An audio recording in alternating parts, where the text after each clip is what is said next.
by the Shaktipada. Here Paramashiva is sitting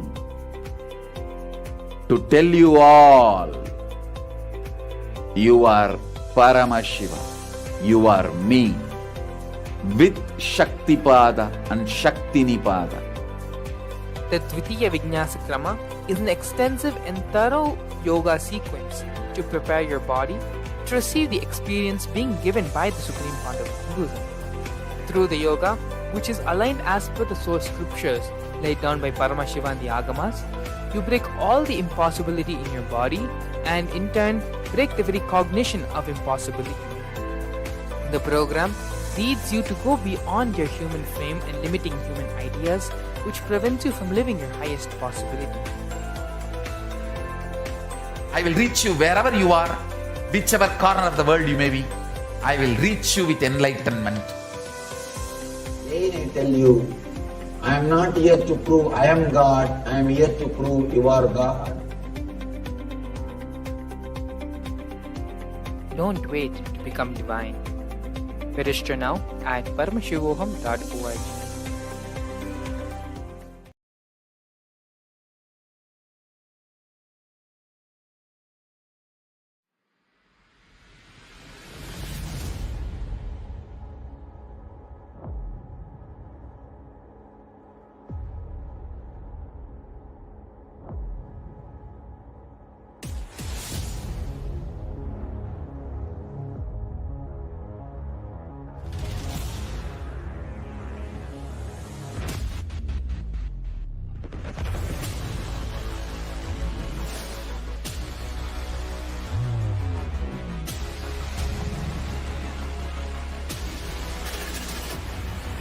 You will become Paramashiva.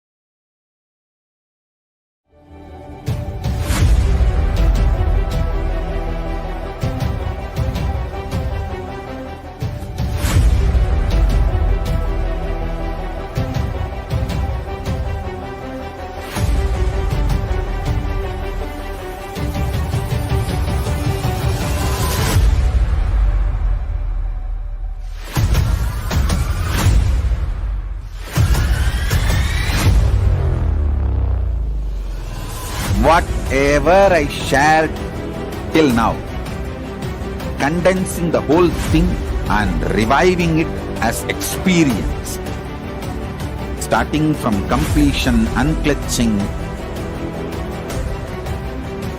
power manifestation, the states of consciousness and the planes, multiple planes, everything.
Understand? Literally last 39 years from the age of 5, whatever Paramashiva manifested through teaching, speaking, writing, every way, condensing the whole thing and presenting it to you all as experientially in these 21 days through this Jnana Charya, Jnana Kriya, Jnana Yoga, Jnana is Mahaparamashivoham. Lifestyle for just Paramashiva. Rituals to be just Paramashiva. Yoga for just being Paramashiva. Jnana just Paramashiva. This Mahaparamashivoham is like literally the ultimate journey in a most safest way.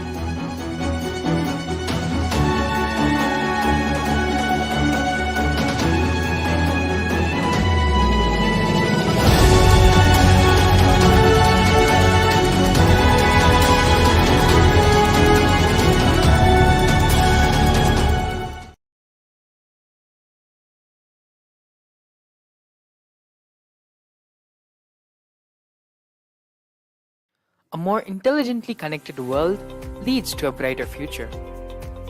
An enlightened humanity leads to a better world. During the Mahaparamashivoham program, we help people to discover their superhuman possibilities and help them to find and achieve the true purpose of their birth by giving them the techniques, practices, and methodologies from the Vedagamas, the original source scriptures of Hinduism. The Supreme Pontiff of Hinduism is ancient original Vedas and Agamas in all its glory, in a user-friendly way for the modern mind. The Supreme Pontiff of Hinduism is transforming human beings into divine beings, reviving, initiating, and replicating the 463 powers from the Agamas revealed by Paramashiva. The Supreme Pontiff of Hinduism is not just giving solutions for every problem man faces, but is making them irrelevant to their lives by transforming human beings into divine beings. Listen. Any argument presented by your mind, body, your present reality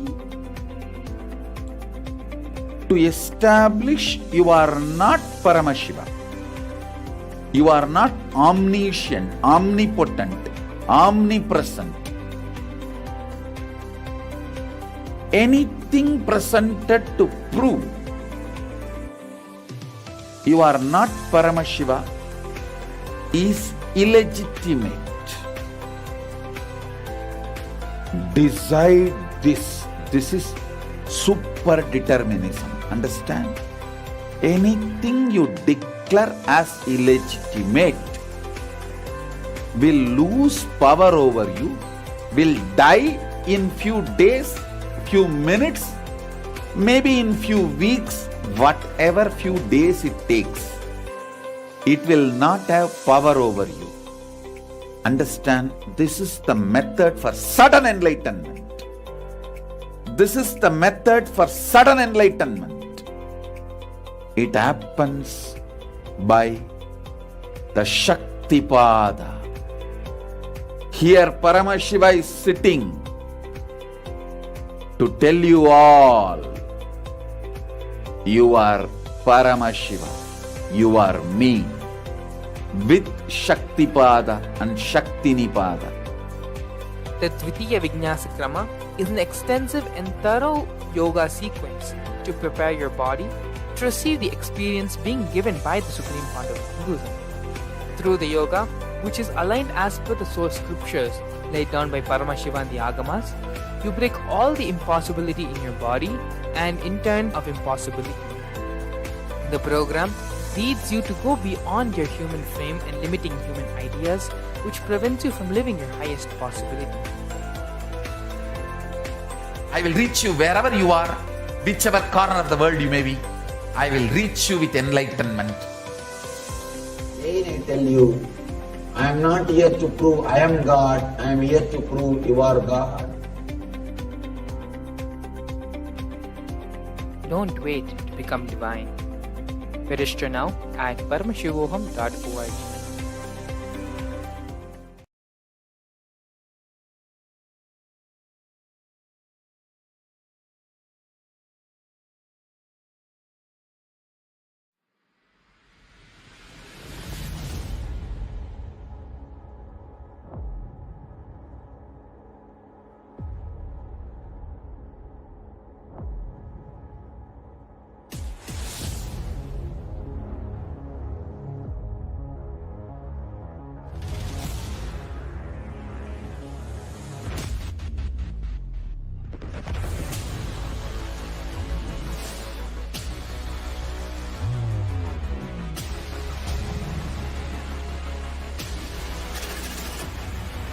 You will become Paramashivam.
Whatever she shared till now, condensing the whole thing and reviving it as experience from complete consciousness and the planes, multiple planes, everything.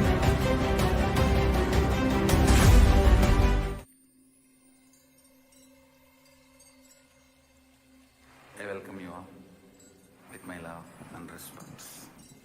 Let you all open all your three eyes. Om Nithyananda Paramashivam.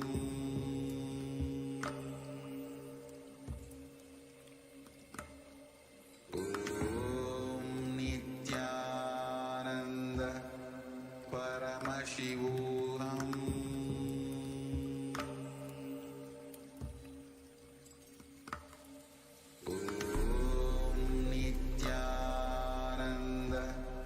Paramashivam.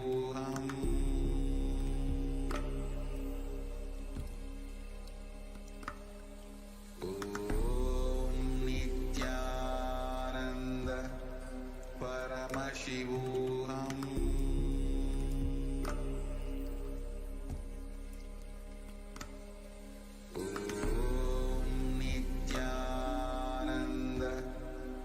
Paramashivam.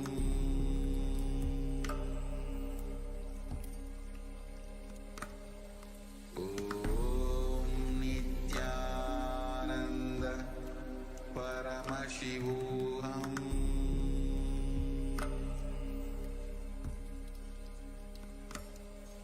Om Nithyananda Paramashivam.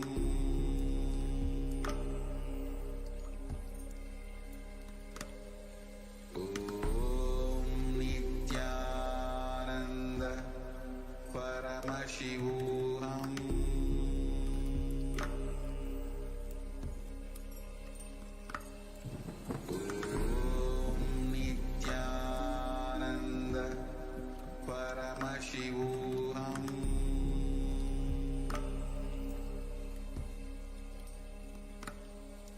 Om Nithyananda Paramashivam.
Nithyanandam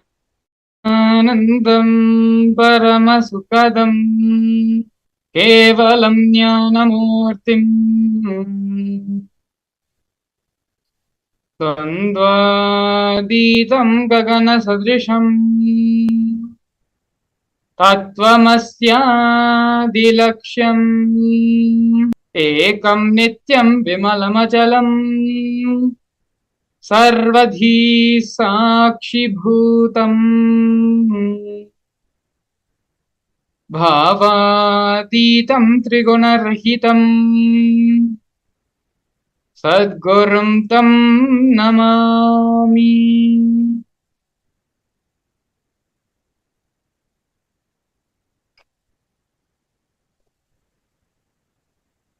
Yes, Nithyanam everyone, we welcome you all for today's another magnificent Bhava Darshan with the Supreme Pontiff of Hinduism, Bhagavan Sri Nithyananda Paramashivam. Today, the Supreme Pontiff of Hinduism is going to be gracing us with the Darshan of Dakshinamurthy as the Vidhanya Dakshinamurthy Bhava Samadhi Darshan. Before we directly enter into the program, we are first going to be looking at the introduction and learning about who is the Supreme Pontiff of Hinduism.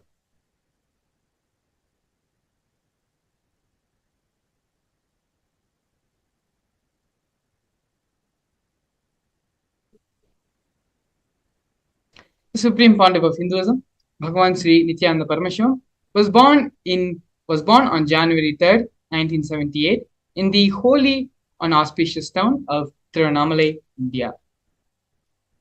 On the 17th of July 1981, at the age of 3, the Supreme Pontiff of Hinduism was initiated into Bala Sannyas, which is the initiation into the child saint by enlightened beings, masters, and his predecessors through a ritualistic ceremony. Next, we're going to be looking at the science of identifying incarnations. The Supreme Pontiff of Hinduism was identified as an incarnation by enlightened beings and masters such as Yogi Raj Yogananda Puri, Vidwan Panduranganar, and the 230th Guru Mahasannidhanam of the Tondai Mandala Adinam of Kanchimur.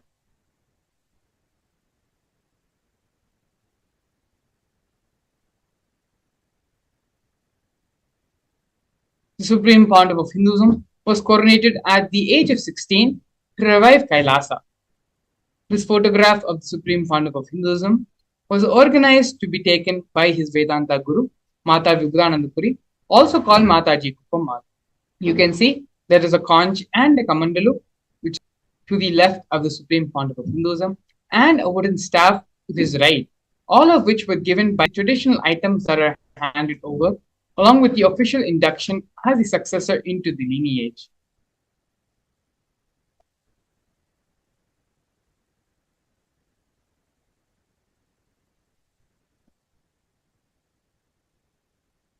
Here we can see the early days of the Nithyananda Sangha, of the revival of Kailasa. To the leftmost, we have a photo, a black and white photo of the Supreme Pontiff of Hinduism when he was very young. The Supreme Pontiff of Hinduism constructed and built the temple monastery complex of his Guru Mataji Vibuddhanandapuri in Tiruvannamalai. This complex was built brick by the Supreme Pontiff of Hinduism himself. On April 14, 2001, the Supreme Pontiff of Hinduism establishes the first Kailasa temple monastery in Tiruchengodu, South India. You can see the Supreme Pontiff of Hinduism's own handwriting annotation on the photograph, where the Supreme Pontiff of Hinduism has noted the auspicious occasion on this day. Next, in the year 2002, 1 year later, on November 4th, at the age of 24, the Supreme Pontiff of Hinduism establishes the headquarters, Adi Kailasa Sarvanyapeetham, in South India. By the age of 26, in the year 2004, the Supreme Pontiff of Hinduism conducts mass living enlightenment initiation conventions, taking people through powerful cleansing processes of our seven energy centers. These mass living enlightenment initiation conventions happened all across the globe in various parts of the world. In the year 2005, at the age of 27, the Supreme Pontiff of Hinduism was welcomed with the proclamation message by the Mayor of St. Louis, Francis G. Slade.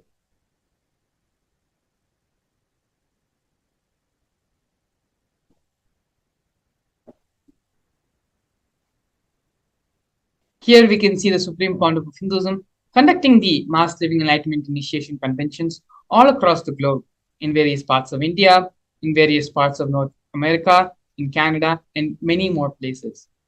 Here we can see glimpses from these Mass Living Enlightenment Conventions. One such convention happening in Oklahoma, in the Medical Baptist Center in the United States.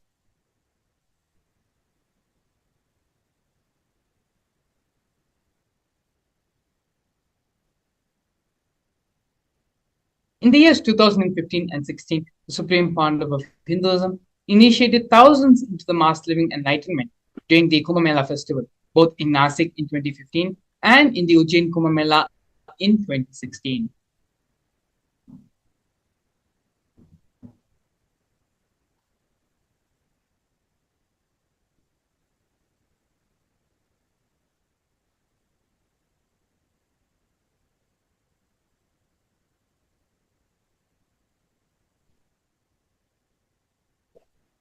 Here we can see the various coronations of the Supreme Pontiff of Hinduism, where the first coronation which happened to the Supreme Pontiff of Hinduism was when the Supreme Pontiff of Hinduism was very young.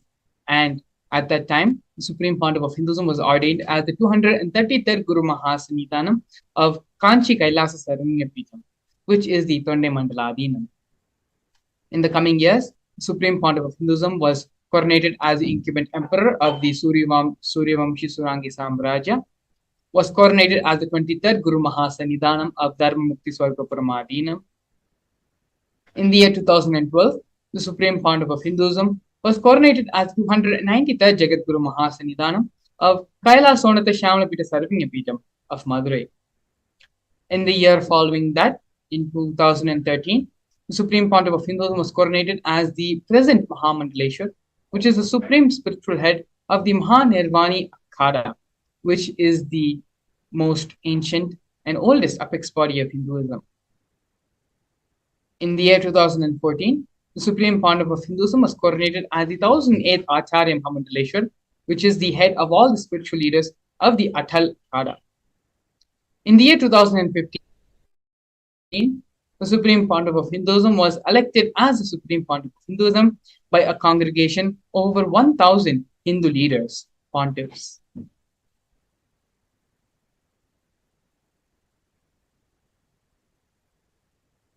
Here, we can see and learn about the Kailasa nation. The sovereign state of Sri Kailasa is a macrocosmic, ancient, enlightened Hindu civilizational nation, whose vision is living enlightenment for all of humanity. Kailasa's mission is to revive, share with today's world the practical applications of the greater science of authentic Hinduism, including Hindu cosmic physics, Hindu alchemy, Hindu cosmology, Hindu biology, mathematics, the power manifestation science, and other sciences as Hinduism. These sciences once practiced freely in over 56 nations across the continent, but are now facing extinction due to the persecution over a millennium.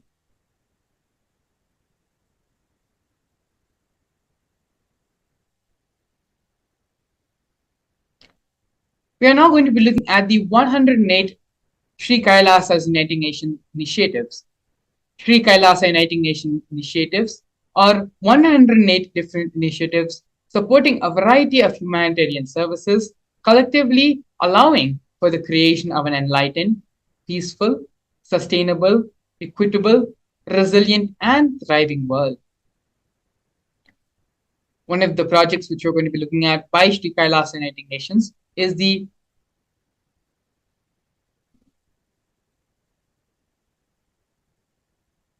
No Hungry Home project offered by Sri Kailasa United Nations for nutritious food and a hunger-free world.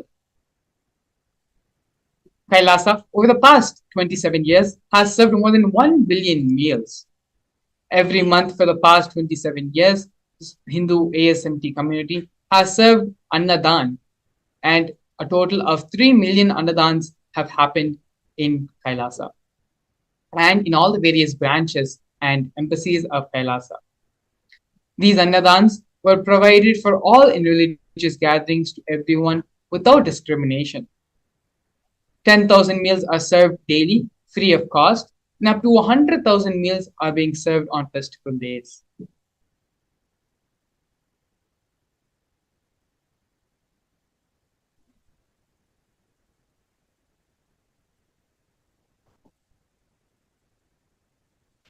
Here we can see Kailasa's protective and preventive COVID care centers offered by Sri Kailasa Uniting Nations for affordable and holistic healthcare. During the pandemic, the Supreme Pontiff of Hinduism converted his monastery campuses quarantine facility free for all people, regardless of any difference in age, gender, caste, creed, ethnicity, color, or socioeconomic status.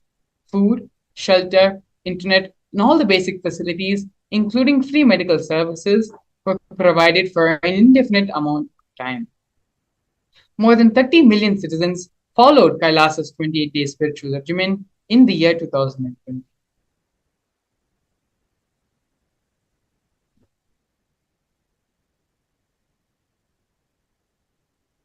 Next, the university and the Nithyananda Gurukul, both offered by Sri Kailasa Uniting Nations for education reform and development.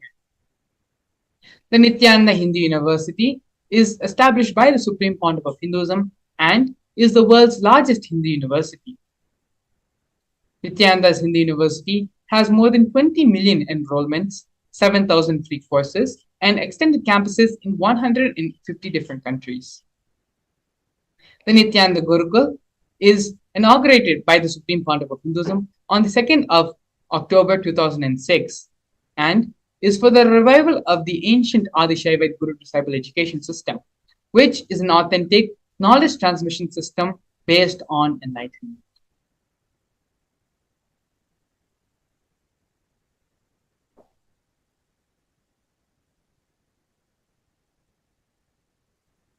Here, we're looking at the Nithyananda Jnanalaya project and the Hinduismpedia offered by Sri Kailasa Uniting Nations for the protection of Hindu scriptures. The Nithyananda Hindu Jnanalaya project was established by the Supreme Pontiff of Hinduism to collect and preserve the 1 million Hindu scriptures while ensuring the knowledge is made accessible and shared free of cost to all, collecting and preserving 1 million source books on Hinduism.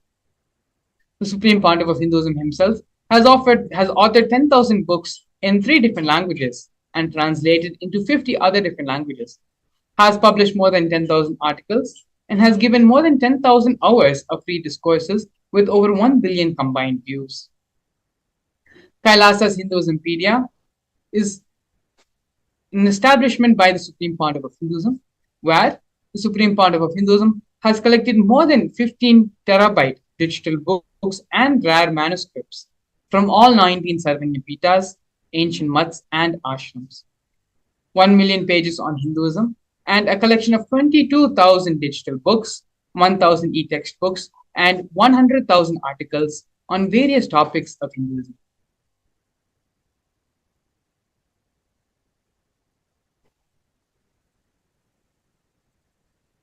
Here we're looking at the Confluences for World Peace offered by Sri Kailasa Uniting Nations for global peace and religious harmony. In the year 2009, the Supreme Pandav of Hinduism organized a month-long peace walk covering 1,000 kilometers and 1,000 villages to bring together in harmony from all walks of life to promote feeling connection and oneness among people. During the walk, health camps were conducted in villages along its path.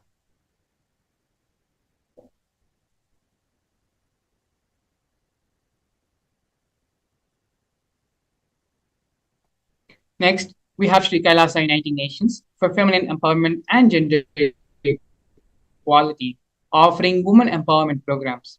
The first is the Kailasa Yogini Saranyapeetham, which is the establishment of yoga and meditation universities to empower their quality of life and emphasis on life solutions through Vedas and through the Agamas, empowering the indigenous rural women, fighting against wrongful gender stereotyping, gender-based violence, and lack of inclusive and quality learning environments. Some of these initiatives include the Nithyananda Kailasa's Nithyananda Lakshmi project, which is a microfinancing service, Kailasa's Women Foundation and Women Empowerment Self-Help Centers, which was launched in 108 places around the world since its initiation in 2009. Kailasa's Ankita program, which is the providing of foundational literacy about working of basic community services and infrastructure environments. Kailasa's Ashray program, providing vocational training programs to rural and indigenous women to provide equal opportunities and access to independent, self-sufficient financial environments to them. The Supreme Pandav has revived the Vedic feminism in Kailasa, where 80% of the leadership positions are occupied by women.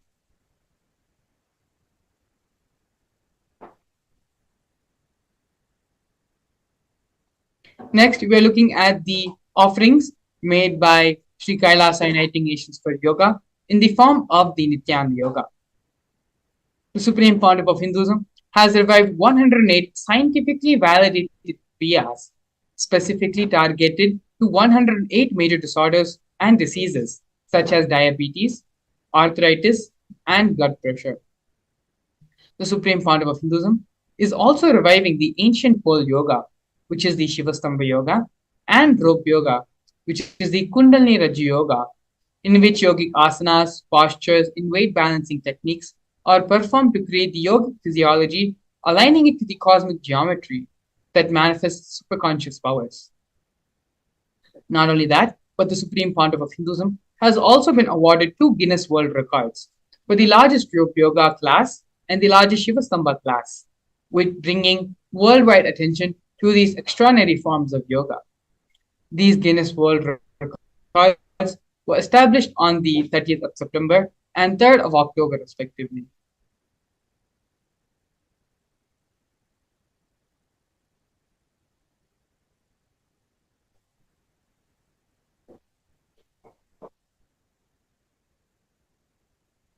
Next, we have one of the most historic moments in Kailasa history, where Kailasa, the first nation of Hindus, led by the Supreme Pandav of Hinduism, Bhagavan Sri Nithyananda Paramashivam, spoke on behalf of the 2 billion Hindu diaspora at the 14th session of the United Nations Forum on Minority Issues. A significant milestone in the history of Hindus and the sovereign state of Sri Kailasa happened on the 2nd of December 2021. His Excellency Sri Nitya Moksha Priyananda, Ambassador Extraordinary and Plenipotentiary of Kailasa, represented the persecution of Hindus at the 14th session of the United Nations Forum on Minority Issues. The theme of the forum was conflict prevention and protection of human rights of minorities. This was the first time the plight of persecuted Hindu minorities was represented in the United Nations. The systematic and degenerational attacks on Hindu indigenous traditions were highlighted as a part of this meeting.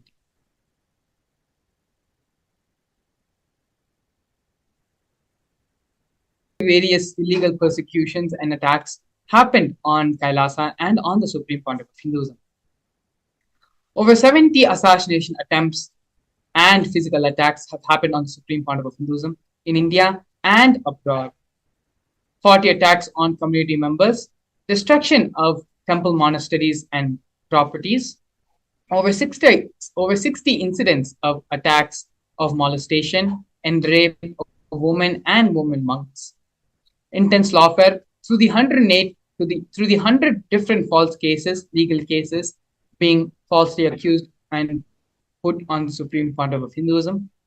Intersectional persecution using the entire government mechanism, politically owned media, police and judiciary controlled by politicians. Inciting mob violence via the social media.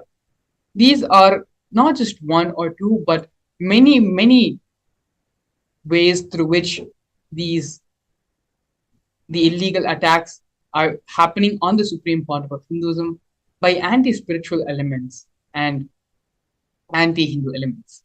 Despite all this, all the attack, all the illegal persecution happening on the Supreme Pontiff of Hinduism, the Supreme Pontiff of Hinduism, having the resolution and in his unwavering devotion and commitment to his gurus and to the revival of the Kailasa nation, the only nation for Hindus, the Supreme Pontiff of Hinduism, has now successfully established Kailasa nation. We are now going to be looking at, in the next segment, a very powerful and important part of the Supreme Pontiff of Hinduism's contributions to humanity, and that is the science of power manifestation. We're going to be looking at what exactly is power manifestation, the Shastra Pramana, scriptural reference for power manifestation, as well as a live demonstration of the various powers given by Paramashiva in the Agamas with the grace and blessings of the Supreme Pontiff of Hinduism. We will be back after a short break, in which we're going to be exploring and learning about the power manifestation science. A more intelligently connected world leads to a brighter future. An enlightened humanity leads to a better world. During the Paramashivam program, we help people to discover their superhuman possibilities and help them to find and achieve the true purpose of their birth by giving them the techniques, practices, and methodologies from the Vedagamas, the original source scriptures of Hinduism.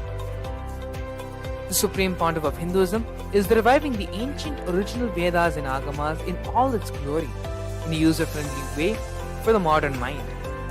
The Supreme Pontiff of Hinduism is transforming human beings into divine beings, reviving, initiating, and replicating the 463 powers from the Agamas revealed by Paramashiva. The Supreme Pontiff of Hinduism is not just giving solutions for every problem man faces, but is making them irrelevant to their lives by transforming human beings into divine beings. Listen. Any argument presented by your mind, body, your present reality to establish you are not Paramashiva. You are not omniscient, omnipotent, omnipresent. Anything presented to prove you are not Paramashiva is illegitimate.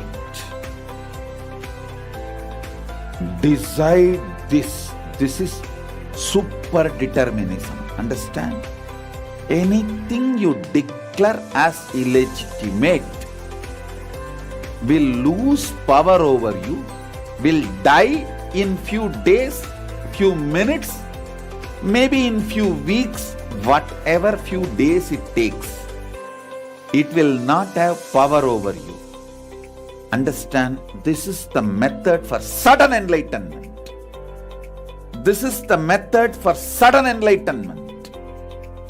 It happens by the Shaktipada, Here Paramashiva is sitting to tell you all, you are Paramashiva, you are me, with Shaktipada and Shaktinipada. The Dvitiya Vinyasa Krama is an extensive and thorough yoga sequence to prepare your body to receive the experience being given by the Supreme Founder of Hinduism. Through the yoga, which is aligned as per the source scriptures laid down by Paramashiva and the Agamas, you break all the impossibility in your body and in turn break the very cognition of impossibility. The program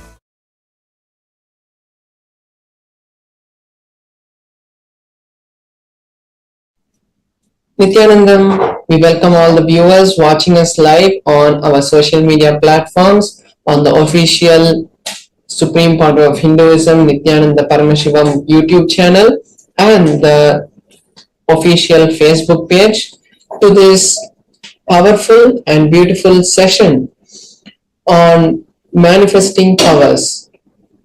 In this session, we're going to be understanding and learning various aspects of power manifestation, like how is it helpful and how is it beneficial to our lives, what is the difference between the other people who manifest Shaktis, who manifest Siddhis, and the initiated disciples who manifest Shaktis. And ultimately, we are going to be having a powerful session, a powerful demonstration on the manifesting Shaktis of Paramashiva.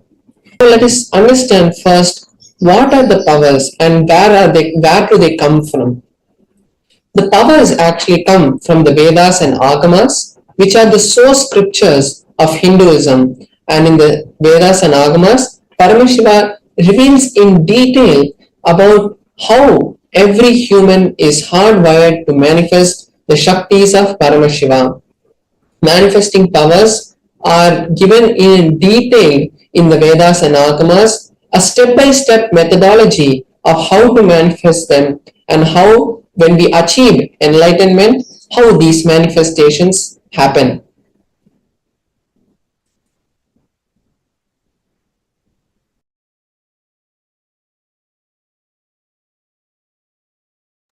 Now we'll be seeing the difference between the Shaktis and Siddhis.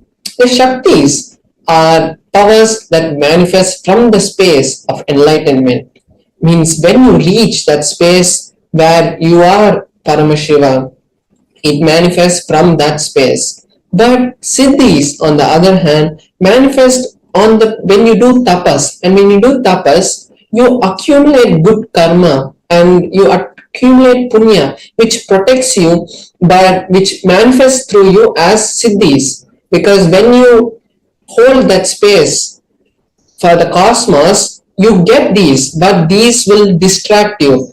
It's like when the churning happens, or first the water all comes out and finally the milk comes out. And the Siddhis are like the water which comes first when we do the churning to get the butter, and at the end the Shaktis are the real butter which we want. And then the other difference is the Shaktis manifest after initiation of the Guru, and Siddhis happen only when you do tapas, and it's not for anyone. Everyone and anyone don't manifest the Siddhis, but any ordinary human can manifest the Shaktis after the direct initiation from a living enlightened master or the incarnation. And then the other difference is Shaktis are permanent and Siddhis are not permanent, and they distract you from the path of enlightenment.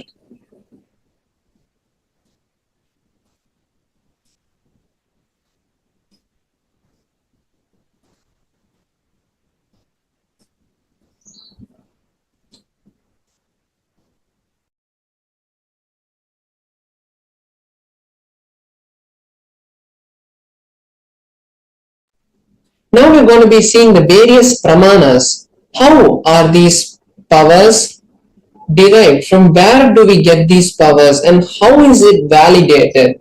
What is the foolproof authentication method that is used by the ancient rishis? to validate these powers. So these powers are validated in four different ways. First is the supreme authority of these is the Shastra Pramana. The Shastra Pramana is the direct revelation from Paramashiva, what Paramashiva has given to us in the Vedas and Agamas, which are the source scriptures for Hinduism. Then we have the Apta Pramana, which is the experiences which are time tested and foolproof. And after thorough research, the ancient rishis, who are the scientists, and the enlightened masters who have come before, like Ramana Maharishi and Ramakrishna, their experiences about these powers, how they manifested and how they had taught their disciples. So that is the Apta Pramana. The Atma Pramana is the validated experiences of the Supreme Pontiff of Hinduism.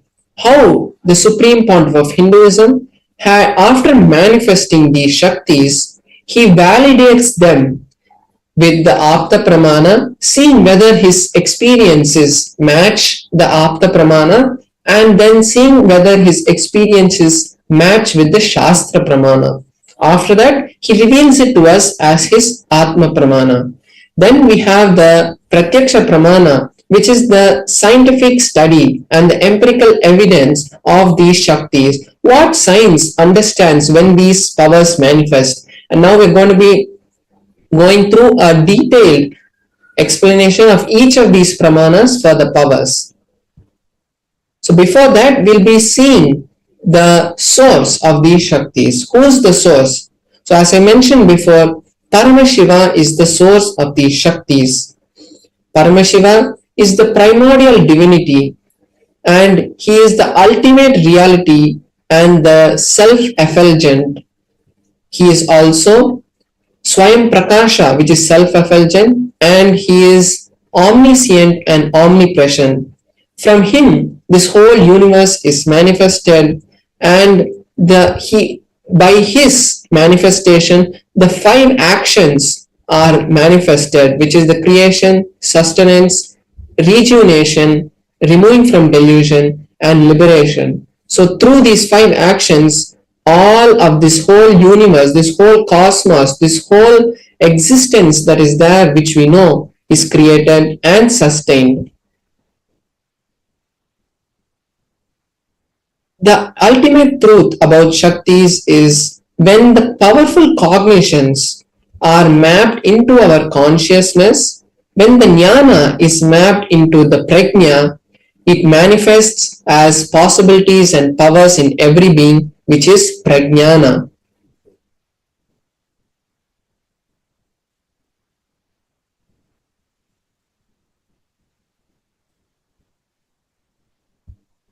Now we are going to be seeing a detailed explanation for each of these pramanas that we saw, the Shastra Pramana, Apta Pramana, Atma Pramana, and the Pratyaksha Pramana.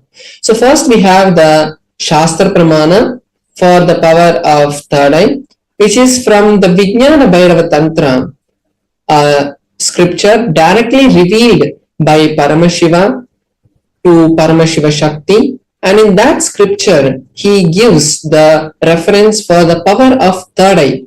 And third eye is not just the blindfold reading, but it is the extraordinary intra-organ which is given to all of us by Paramashiva. So the Shastra Pramana is from the Vijnana Bhairava Tantra, Sutra 34. Kapalantarmanonyasa tishtanmilitalochanaha kramena manaso dadyat lakshayed lakshyamuttamam. The translation for this verse is by fixing the mind on the inner space within the crown center and sitting stably without any movement and having the eyes closed in succession. By that stability of the mind, the inner space, through the power of the third eye, one directly sees the ultimate lakshyam by having the vision beyond the sight. that reveals any object or place attaining the space of oneness with Paramashivam. So we can see here how Paramashiva has given the detailed understanding of how these powers manifest. And it is by the space of ultimate oneness with Paramashiva. Now we are seeing the Apta Pramana for this power, which is from the Bhagavad Gita.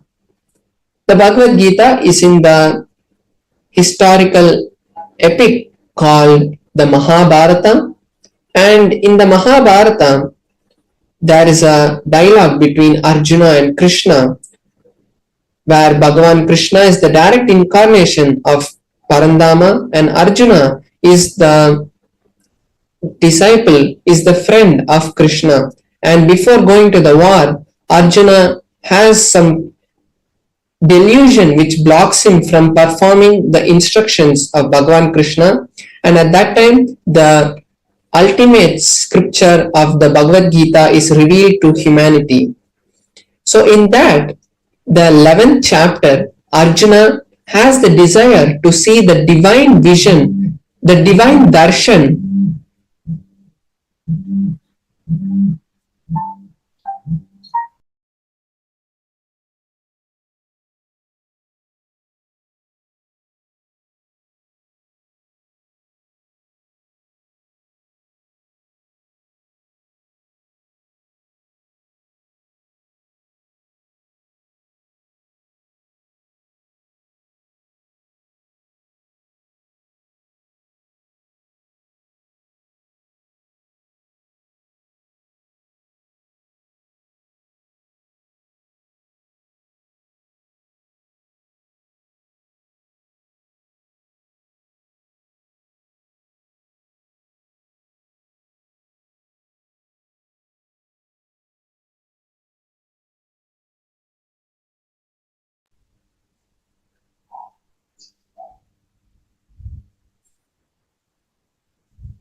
I welcome you all with my love and respect.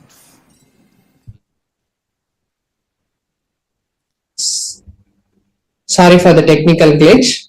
Yes. So we were seeing from where the Bhagavad Gita was revealed and how the Bhagavad Gita was revealed and how Arjuna had asked Krishna that Arjuna wanted to see the cosmic form, the Vishwarupa Darshana of Krishna. So Arjuna asked Krishna, and Krishna says to Arjuna, "You cannot see my cosmic form with these physical eyes of yours. Therefore, I grant you the divine vision of the third eye. Behold my cosmic opulence." So this is the 8th verse of the 11th chapter. And after that, what happens is Arjuna sees, Arjuna's third eye is awakened, and Arjuna is able to see the Vishwarupa Darshana of Bhagavan Sri Krishna. And then in the whole 11th chapter, Arjuna narrates that beautiful darshan that he has. Next, we'll be seeing the Atma Pramana of the Supreme Pontiff of Hinduism, how he experienced this power.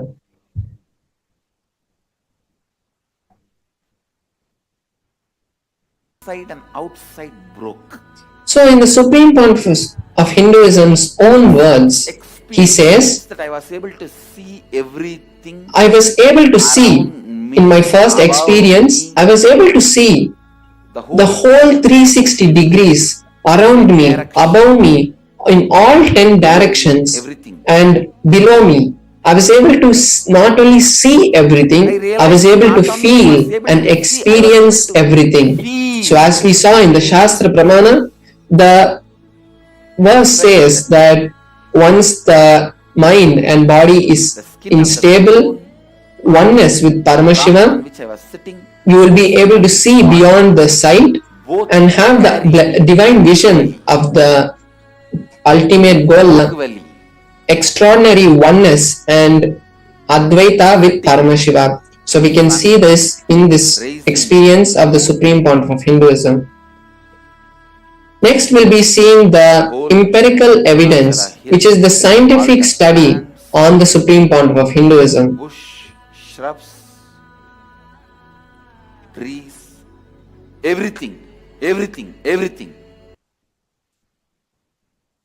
So here we can see the scientific research that has been conducted on the Supreme Pontiff of Hinduism, and in that study they had used the technique of positron emission topography, which is way the scientists use specific equipment that is kept on the head of a person and measures the brain waves of anyone.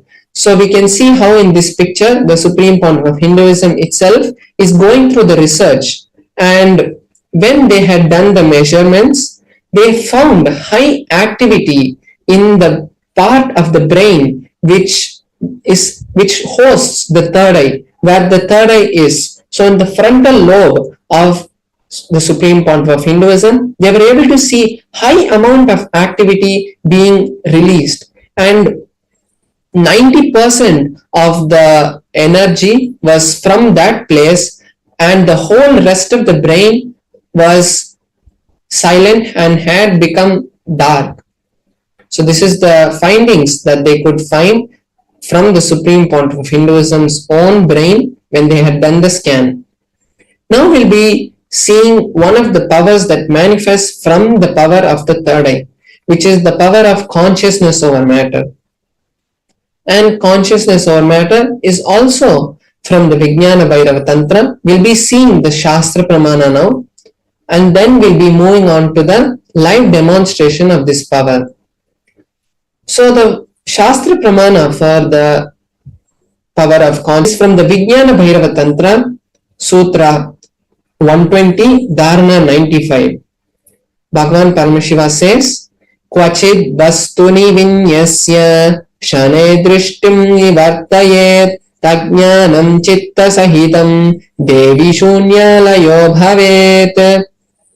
The meaning is, having fixed one's eyes on a particular object, Vastu, one should slowly withdraw the sight from that object as well as slowly eliminate the knowledge of that object.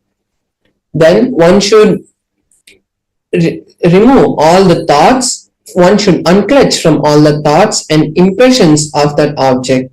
Then, O Devi, one abides in Shunya, the state where there is nothing other than this exists, which is the state of all inclusiveness or infinity. So as we can see, in this verse also Paramashiva again emphasizes that from that space of oneness, from that space of Advaita, only all these powers manifest. So now we'll be having a live demonstration of this power, where I will be manifesting this power to all of you. So how we are going to be manifesting is, I'm going to be having my Atma Linga, which is a crystalline linga which is energized directly by the Supreme Pontiff of Hinduism, and where he installs the direct energy of Paramashiva. It is a living form of Paramashiva that is given to all of us. And then with this Atmalinga, I'm going to be placing it on my hand, and through the oneness with Paramashiva, we are going to be seeing the Atmalinga stand. The greatness of this power is not that the Atmalinga stands, but when the Atmalinga stands, we really experience Paramashiva, and it gives all of you viewers who are watching us now that direct experience of Paramashiva happening, because we don't see Paramashiva physically manifest in our life other than through the Supreme Pontiff of Hinduism. But when Paramashiva wants to show that he is really manifesting through you and give you the confidence that he is alive and reciprocating to all your prayers, Paramashiva manifests through these divine Shaktis that he has given to us in the Vedas and Agamas. So now I'll be showing in a close-up camera my hand and the Atmalinga, and we will be able to see that there is no strings tied to my hand. There is no any other way that the Atmalinga can be moved other than through the power of the consciousness.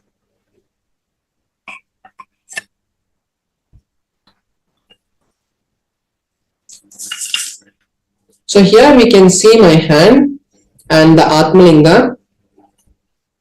And the Atmalinga, as I said, mentioned before, it is made of a crystalline material, and the Atmalinga cannot be moved by a magnet.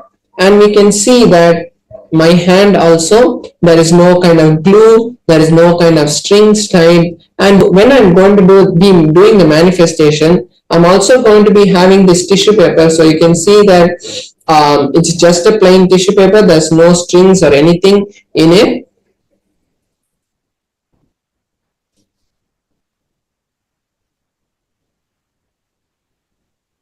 So it's just a plain tissue paper, and I'm just going to fold it so that it's a bit more stronger.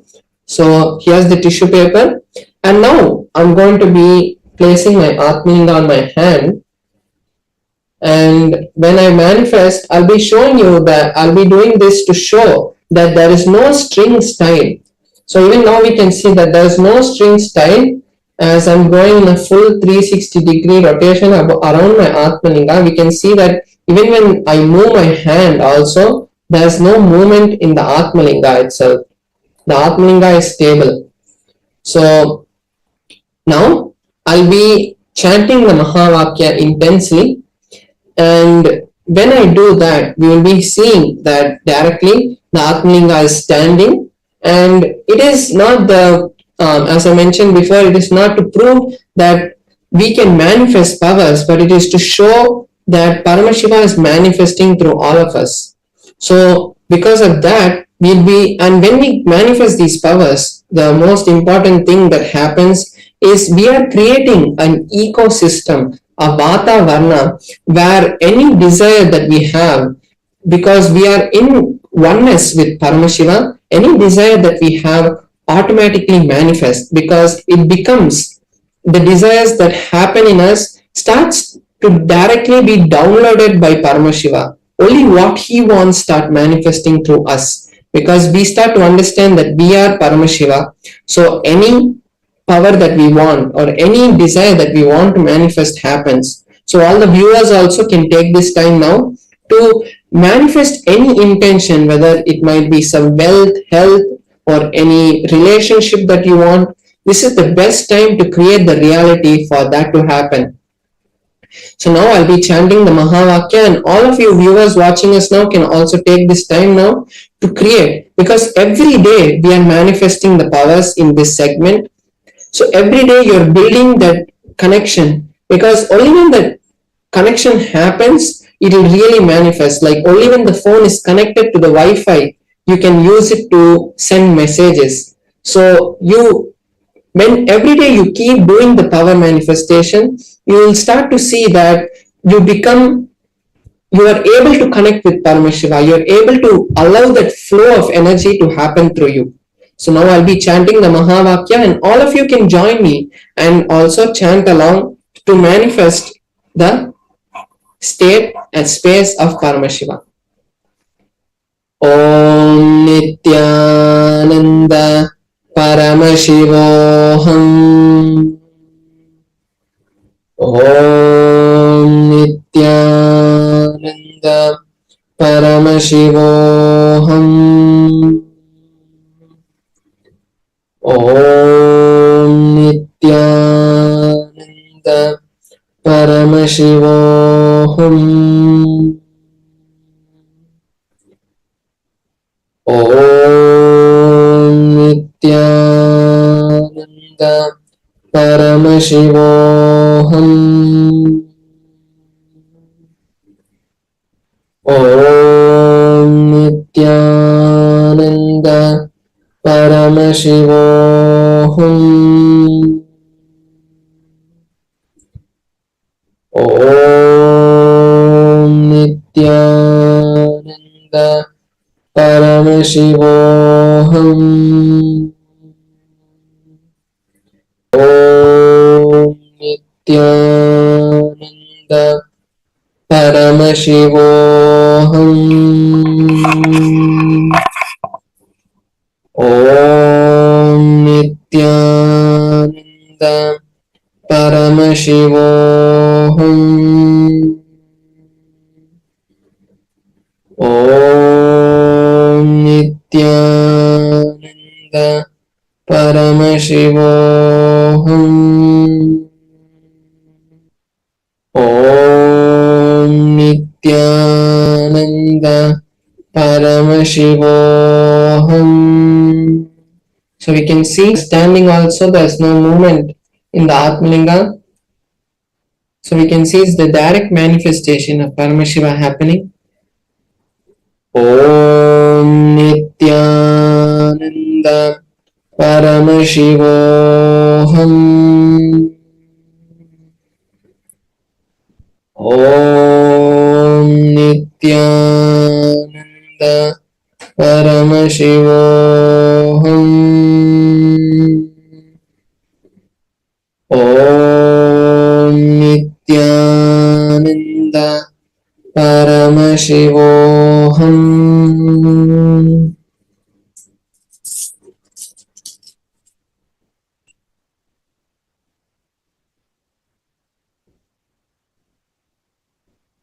So we saw the manifestation of the Atmalinga moving, and this is the best opportunity for all of us to create any reality that we want.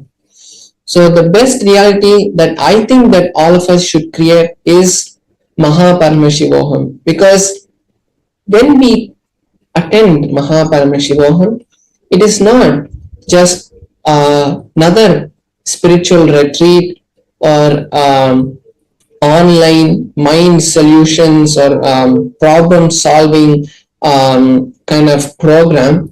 It is a direct program at the Supreme Pontiff of Hinduism, who is the Nijavatara of Paramashiva, and who has scientifically proven that these programs can create any reality in your life, is going to be conducting the Mahaparamashivaham sessions.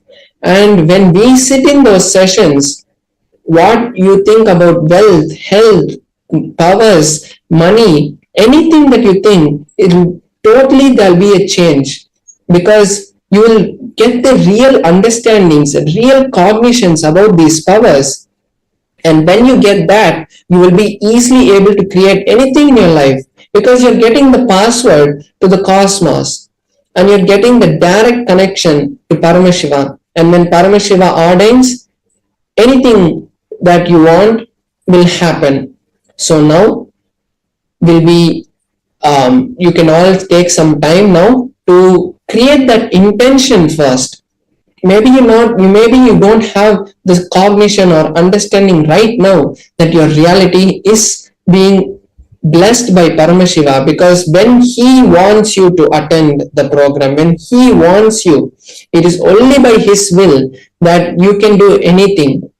It is not being bound by Paramashiva, but it is the way that Paramashiva has given human beings the enough of freedom as they get responsible. So with responsibility, automatically freedom happens. So when we really understand that we are Paramashiva, that is the freedom and that is the responsibility that we are taking. So Mahaparamashivaham is the best opportunity for all of us to create any reality and really manifest Paramashiva through us. So now we'll be moving on to the next segment, where we'll be learning some really powerful cognitions and understandings about our life. How using those powerful cognitions we can change a lot of problems that we are facing today and create the new future that we want. So we'll be right back with you after a short break. Thank you, Nithyanandam. A more intelligently connected world leads to a brighter future. An enlightened humanity leads to a better world. During the Mahaparamashivaham program, we help people to discover their superhuman possibilities and help them to find and achieve the true purpose of their birth by giving them the techniques, practices, and methodologies from the Vedagamas, the original source scriptures of Hinduism. The Supreme Pontiff of Hinduism is reviving the ancient original Vedas and Agamas in all its glory, in a user-friendly way for the modern mind. The Supreme Pontiff of Hinduism is transforming human beings into divine beings, reviving, initiating, and and replicating the 463 powers from the Agamas revealed by Paramashiva. The Supreme Pontiff of Hinduism is not just giving solutions for every problem man faces, but is making them irrelevant to their lives by transforming human beings into divine beings. Listen. Any argument presented by your mind, body, your present reality to establish you are not Paramashiva. You are not omniscient, omnipotent, omnipresent. Anything presented to prove you are not Paramashiva is illegitimate.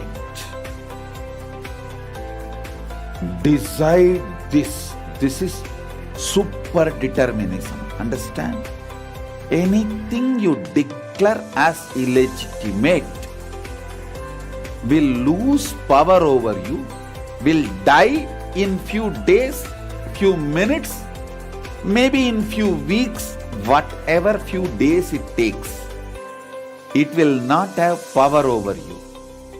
Understand, this is the method for sudden enlightenment. This is the method for sudden enlightenment. It happens by the Shaktipada. Here Paramashiva is sitting to tell you all, you are Paramashiva, you are me, with Shaktipada and Shaktinipada. The Dvitiya Vijnasa Krama is an extensive and thorough sequence to prepare your body to receive the experience being given by the Supreme Pontiff of Hinduism. Through the yoga, which is aligned as per the source scriptures laid down by Paramashiva and the Agamas, you break all the impossibility in your body and in turn break the very cognition of impossibility. The program leads you to go beyond your human frame and limiting human ideas, which prevents you from living your highest possibility. I will reach you wherever you are, whichever corner of the world you may be. I will reach you with enlightenment. Again I tell you, I am not here to prove I am God, I am here to prove you are God. Don't wait to become divine. Register now at paramashivoham.org.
You will become Paramashiva.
love and respect. Let you all open all your three eyes. Om Nithyananda Paramashivam.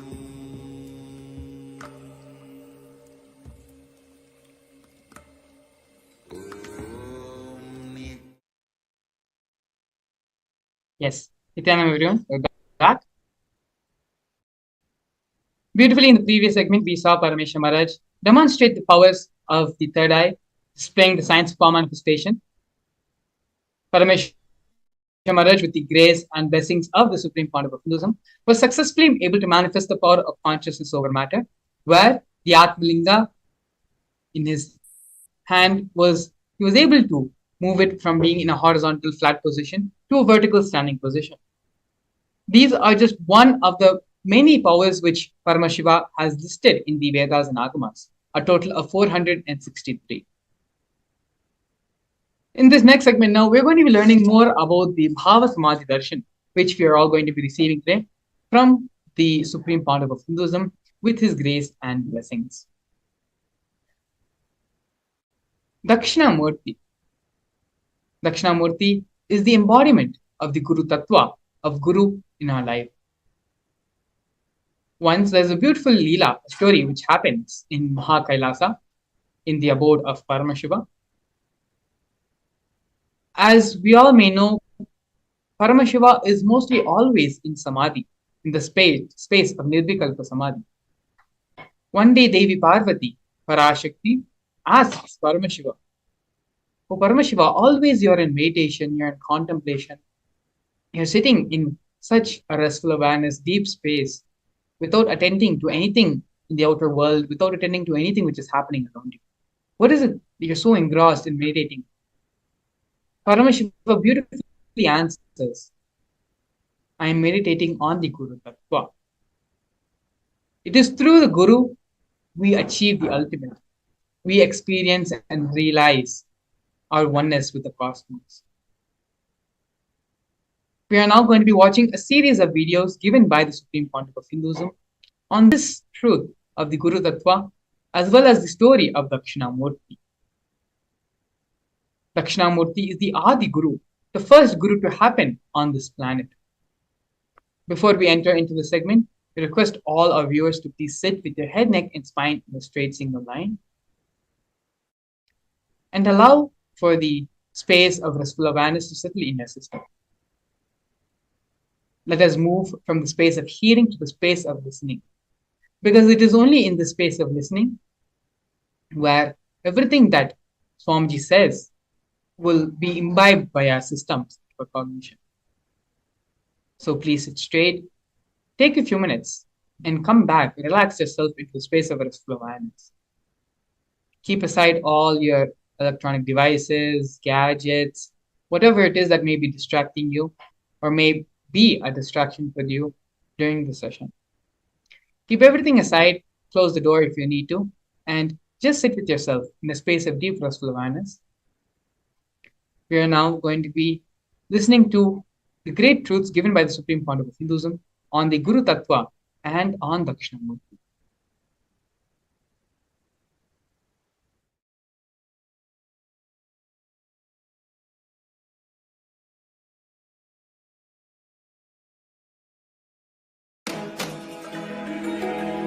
When we say Dakshinamurthy teaches in silence, it is not that he never utters a word, but just by a word, he will transmit petabytes of information.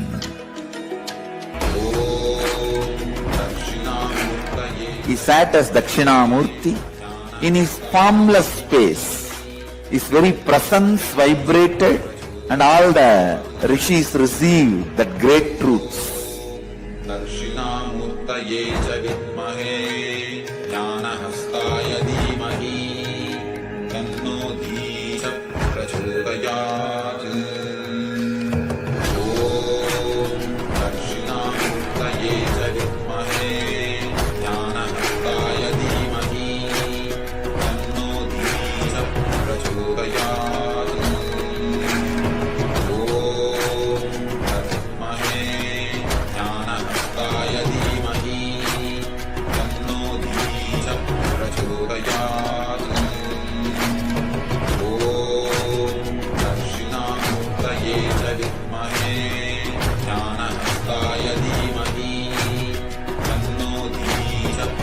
प्रचोदयात्। ॐ दक्षिणामूर्तये च विद्महे ज्ञानहस्ताय धीमहि तन्नो धीः प्रचोदयात्।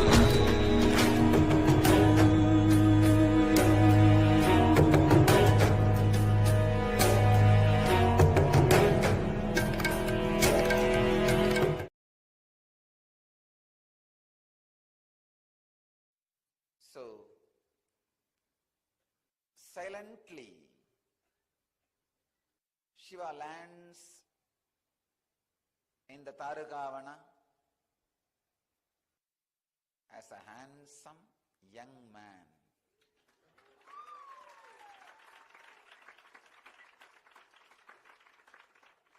And the extraordinary glow and the energy which is beyond skin,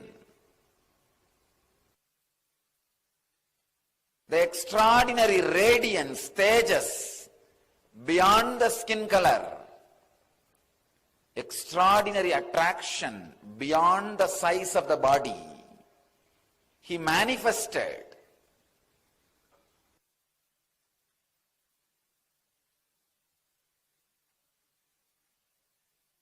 as this young man filled the whole Tarugavana. And he went round the Tarugavana in the name of begging to collect food. His Parivrajaka Yatra.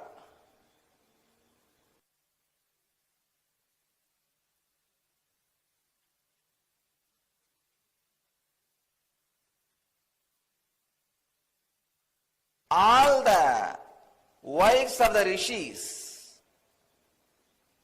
saw this extraordinary charismatic energy expression. Fortunately, they were not bitten by the snake intellect. They were not caught in the arrogance. They were not caught in the pseudo-ego of their husbands. These Tarugavana rishis, some of the great intellectuals, because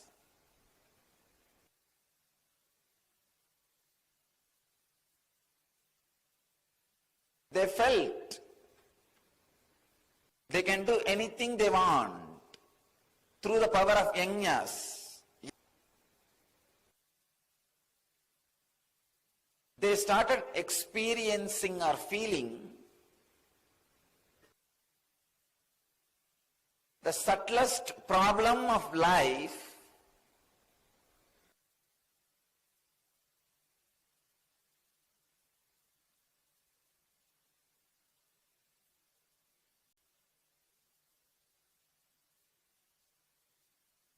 pseudo-ego asserting itself as ultimate.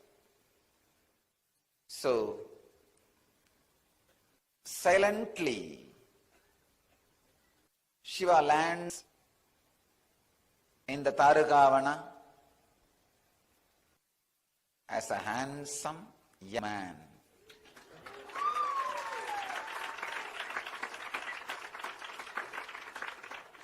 And the extraordinary glow and the energy which is beyond skin,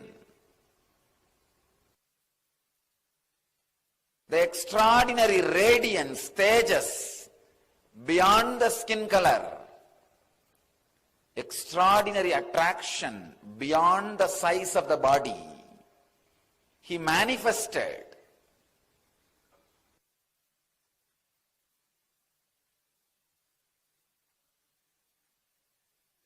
as this young man filled the whole Tarugavana.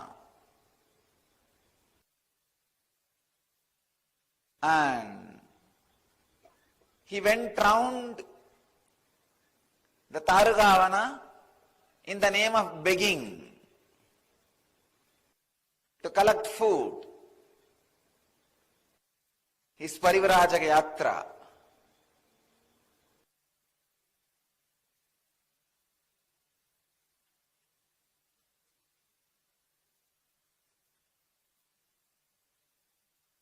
All the wives of the rishis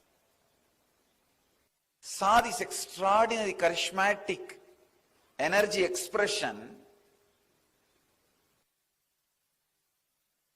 Fortunately, they were not bitten by the snake intellect. They were not caught in the arrogance. They were not caught in the pseudo-ego of their husbands. They saw this young man, ascetic, a sadhu, walking in the streets, asking for alms. Not only they gave food, they just lost themselves in his presence and glory.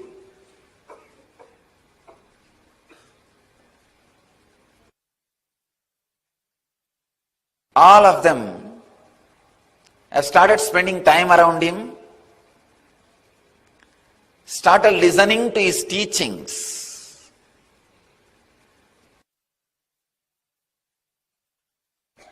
Imbibing those ideas. The problem started in the house. So it is too much. Within 2 days,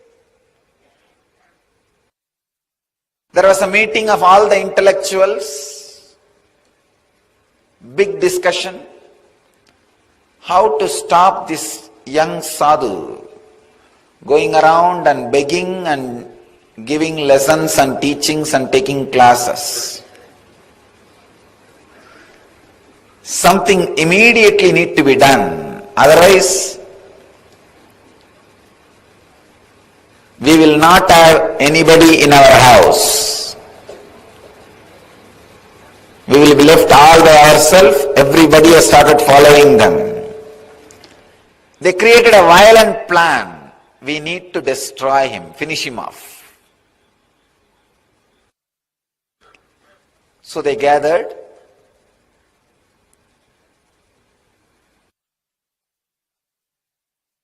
Started spreading waves. Those days, yajna. Those days, yajna means what? Creating certain kind of waves and sending all over the world. They organized a huge yajna and started chanting different mantras. Started creating negativity and sending it towards him. Those intellectuals commanded the Damaru, go and kill that man and come, kill that sadhu. Damaru came with all its speed. The young sadhu was sitting under the banyan tree.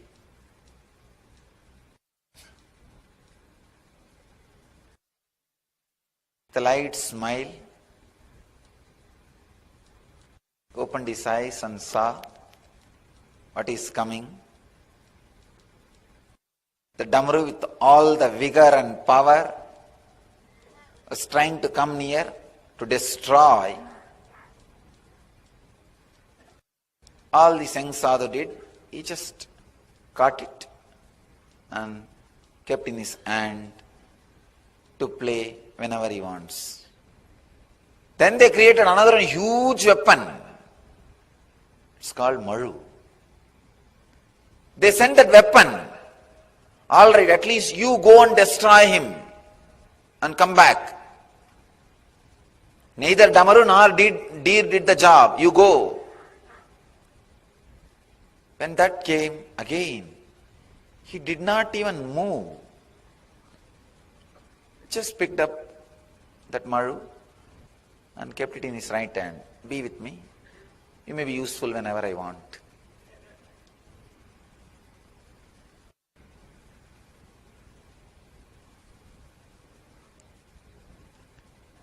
It's too much. Then they created a tiger out of that fire and sent. Mahadeva not only killed the tiger, took out that skin, started wearing it as dress.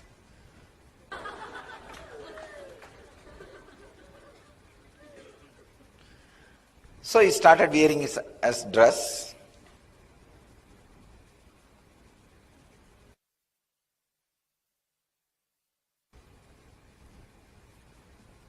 Then they created an elephant. Again, different energies.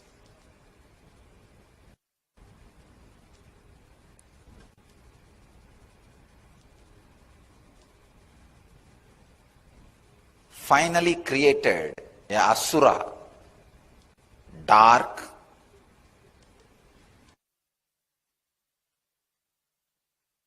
cunning, cruel, dumb.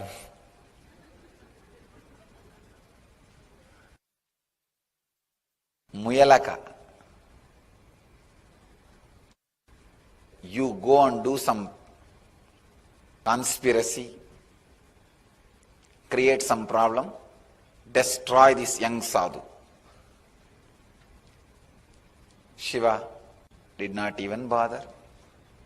He just picked him up and put him at the feet. He was dead. But these asuras are dangerous. Even if they are dead, you have to always keep one foot on them so that they don't come back. He puts his feet.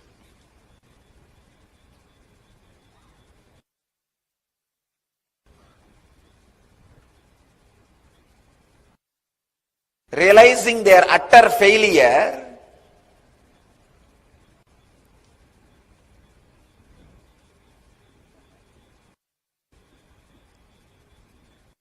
they tried to do all possible things.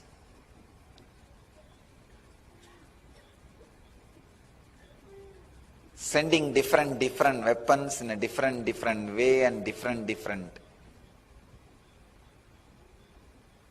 negative energies. But nothing could hurt Mahadeva. Nothing could hurt that young sadhu. Everything goes and just surrenders itself at his feet. They were shocked, surprised, unable to understand what is going on, confused, completely disturbed. The very fire, Agni, in which they do the homa and create anything they want, that very fire they commanded, come on, it is time, you go and destroy him, or we will be destroyed. The fire comes in full speed. That's the last weapon they had.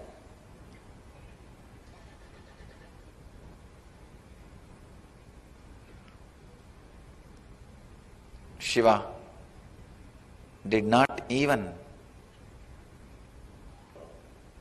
just opened his eyes, picked up that fire in the left hand, still he is holding in the left hand. You can see, as Dakshinamurthy, he will be holding it in the left hand. That is the fire. Now, these rishis lost practically everything. Nothing is left.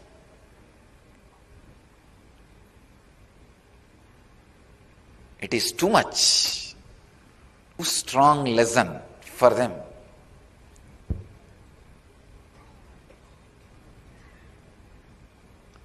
But even though they were thinking about this young sadhu to destroy him, but continuous thinking about him has brought some good things to them.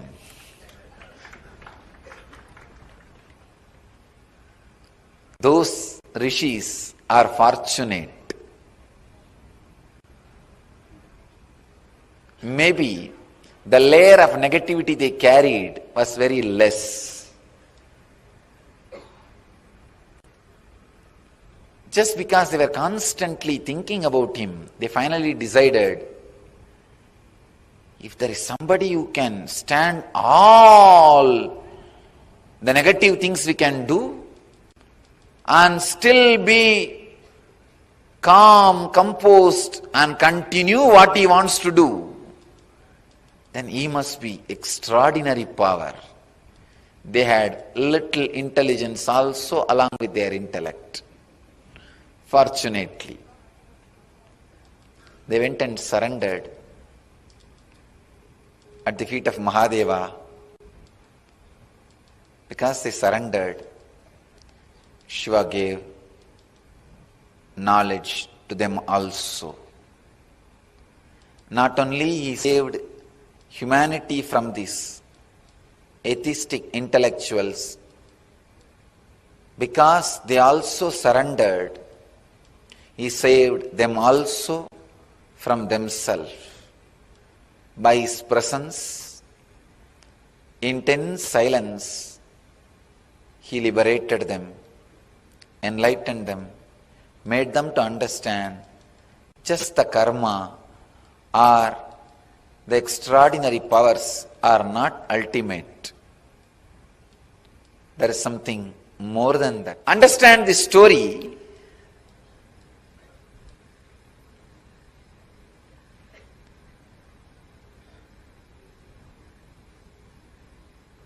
When Guru assumes the human body,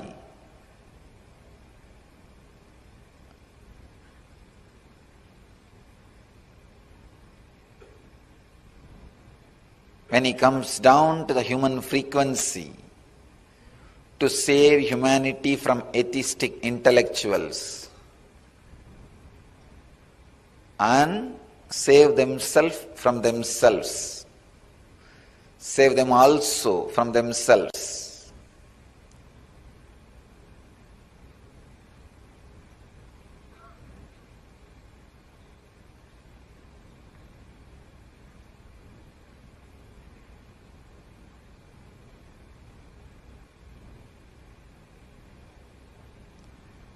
The extraordinary silence he radiates itself is power. Because of his extraordinary energy and silence and the spiritual presence, any negativity comes, just dies down and starts supporting him in positive way.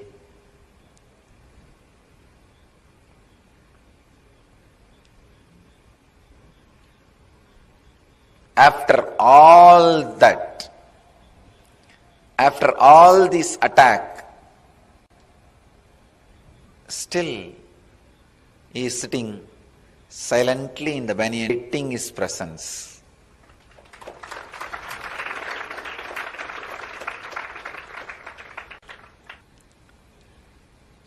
The inner space continues to radiate the extra silence. An intense presence goes on inspiring everybody to transform themselves. First, he destroys all the negativity thrown towards him and turns them into positive energy. Then he transforms the very people who are trying to throw negativity towards him.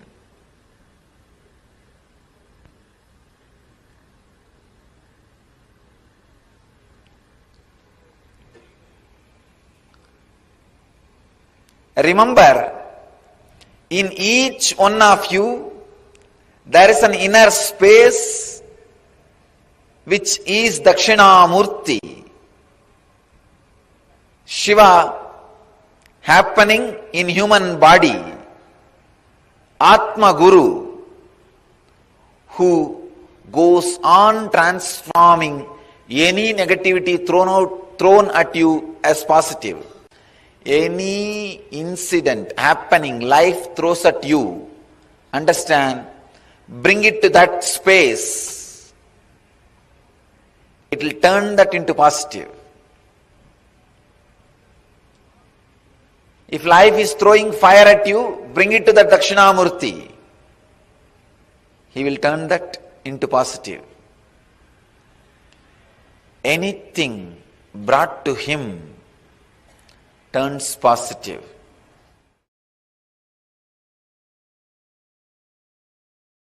See, Paramashivam manifested as Dakshinamurthy to teach Veda and Agamas to Targavana rishis.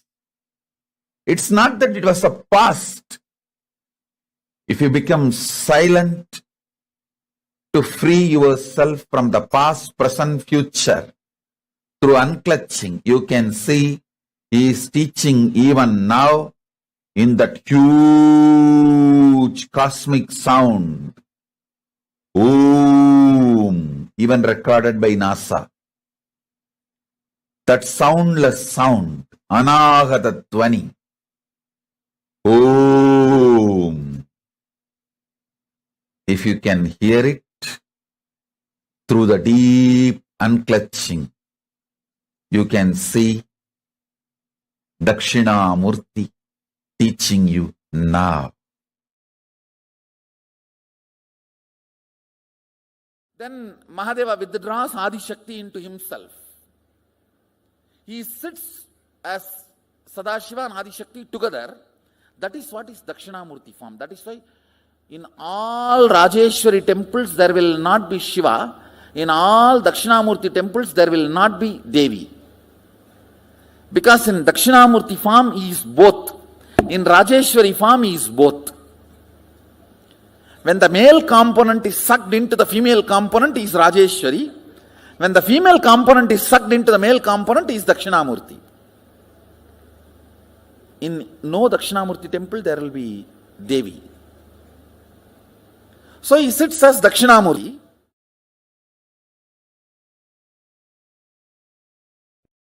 Dakshinamurthy is from the face, from the Mahasadashiva's, Paramashiva's face of Ahora, destruction, rejuvenation. From that face, Dakshinamurthy comes out. Meaning, all the great truths are ferocious. It will just purify you.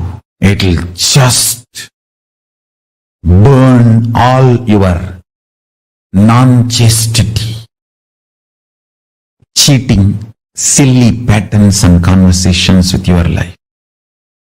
It looks very paradoxical. Embodiment of peace, Dakshinamurthy, silence, comes out of the face of Paramashiva's agora, which is supposed to be perceived intense violence, ferociousness. Teacher is the ultimate rejuvenator. Guru is the ultimate rejuvenator. He removes everything you know as you and he manifests everything is real you.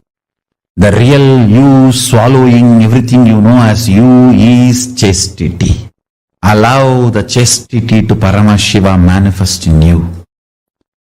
Let real you eat and swallow whatever you know as you. I am not singing. Wake up when Dakshinamurthy teaches. Don't wait for Kalabhairava to come and wake you up. And you need to know both came out of the same face, Agora. Maybe Paramashiva always tries to show Dakshinamurthy of his Ahora face. And if you don't listen, then only he has to allow Kalabhairava to manifest. Chastity will never create conflicts. It will bring tremendous fulfillment. If there is a conflict outside, look in, something need to be attended inside. Something need to be worked out inside.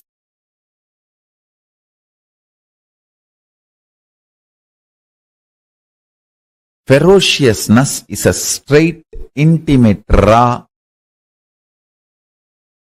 integrated way Guru deals you, handles you.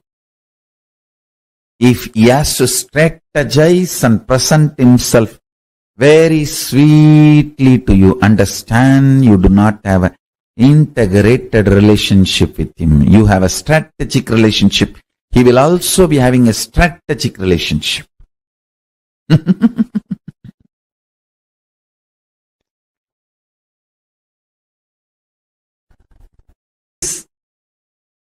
Paramashiva dealing you with his own hands, with his empty hands, bare hands, he will never kill you.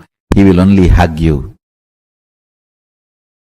Anything you see other than ferociousness, all forms of sweetness, is handling you through a strategy, means some weapon. The weapon may be looking very comfortable,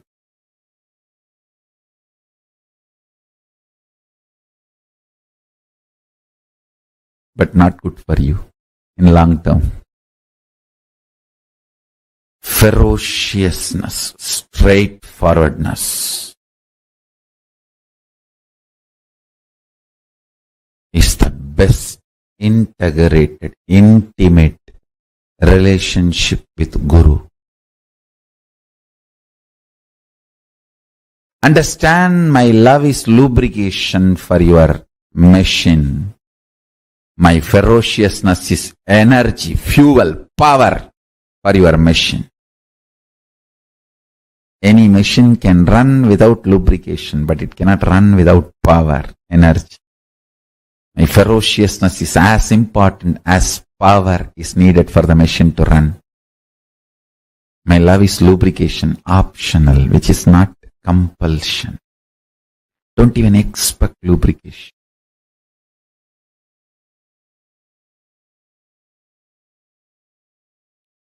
Sound of Dakshinamurthy and silence of Dakshinamurthy need to be understood in reality.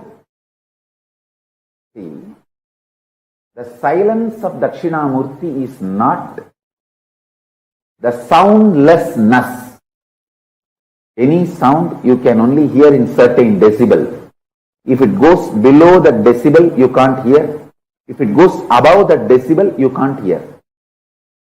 Dakshinamurthi's silence is above decibel. That decibel which you can't hear, beyond your capability of hearing, that decibel sound is Dakshinamurthi's silence. So Dakshinamurthi's silence is not soundlessness. It is beyond the sound you can hear. Same way. Listen carefully.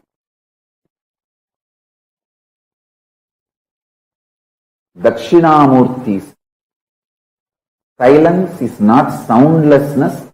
It is beyond the sound which you can grasp, perceive, hear.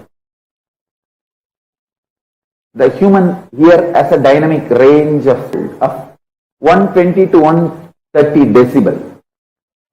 You can neither hear below 120 decibel nor you can hear above 120 decibel. Sorry, 0 to 120 to 130. I can say 0 to 130 decibel. Listen carefully.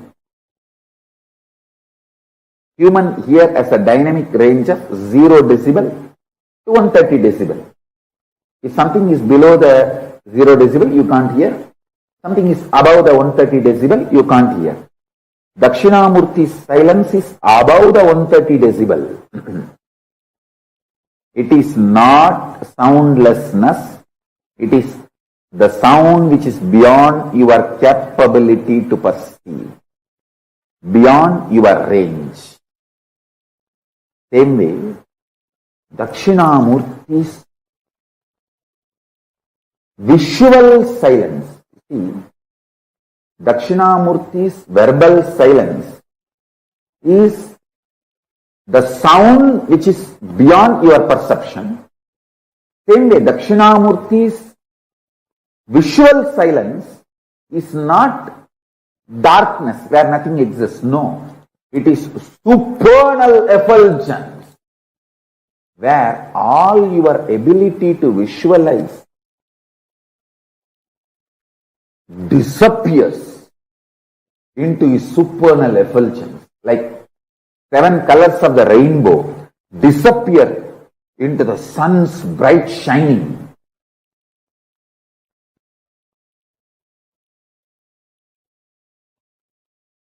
Your ability to visualize disappears into the supernal effulgence of Dakshinamurti. Understand? The supernal effulgence of Dakshinamurti and supernal silence of Dakshinamurti. Then you will understand the right knowledge, right clue about the existence of Paramashivatva. If you understand this one truth, today you can manifest powers. The common frequency the human ear can hear is like a 20 to 2000 hertz, 0 decibel to 130 decibel maximum. 20 to 20,000 hertz or 0 to 130 decibel. That's it. If it is below 20 hertz, you can't hear. If it is above 20,000 hertz, you can't hear. Dakshinamurti's silence is above 20,000 hertz.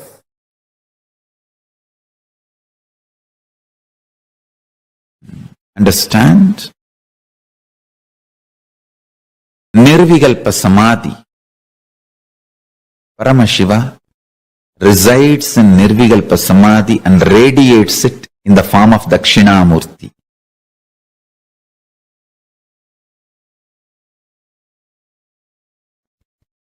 In all our temples, Dakshinamurti radiates the biology of Nirvikalpa Samadhi. Anybody wants Nirvikalpa Samadhi? Go to our temples, Dakshinamurtis, and touch the Dakshinamurti deity. Do puja. Sit in the front of Dakshinamurti. Sit in front of the third eye of Dakshinamurti and just see him with your third eye.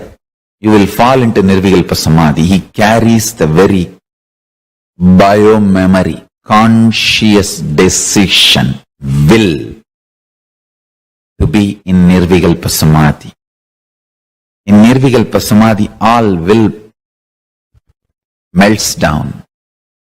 That Tattva, Nirvikalpa Samadhi Tattva, radiates as a living will in all our Dakshinamurtis.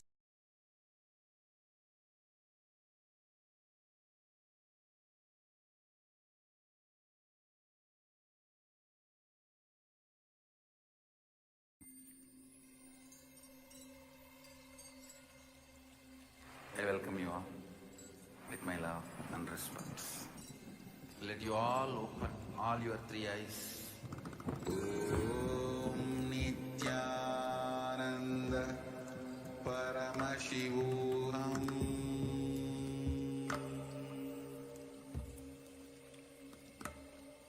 Om Nithyananda Paramashivam.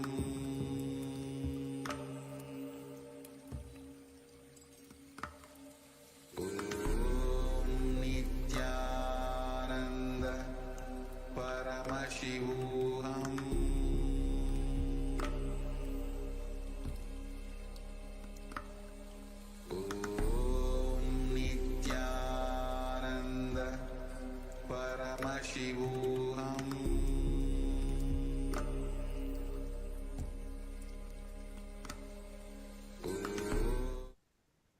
Yes, Nithyananda, we're back. Beautifully through the course of satsangs, the supreme content of Hinduism expanded on the story, the Leela of Paramashiva coming down and assuming the form of Dakshinamurthy, as well as how Dakshinamurthy removed the ego of the Tarakavana rishis. How, due to the various powers they were manifesting, they became arrogant, they became egoistic, and they became atheistic. It is the compassionate form of Dakshinamurti coming down and removing their ego and bestowing the science of living enlightenment upon them. Forgiveness is a straight, intimate, raw, and integrated way which Guru handles you. If he has to strategize and present himself very sweetly to you, understand you do not have an integrated relationship with him. You have a strategic relationship. He will also have a strategic relationship. Swamiji actually very beautifully again and again says that Guru is nothing but a mirror of you. The way you respond and you relate with the Guru, in the same way only the Guru relates. When you behave strategically and hypocritically with the Guru, that is the same way the Master also relates back. But when you are in complete integrity, complete authenticity, and have a very straightforward relationship with the Guru, then the Guru will also be straightforward and integrated to you as well. It is what you do, your actions, decides the relationship with you, the relationship you will have with your Guru, with your Master.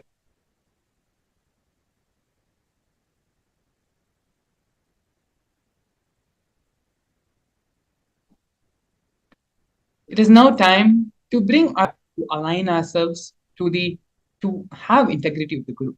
Let us first pen down three situations where we have allowed ourselves to be strategic and not straight with ourselves.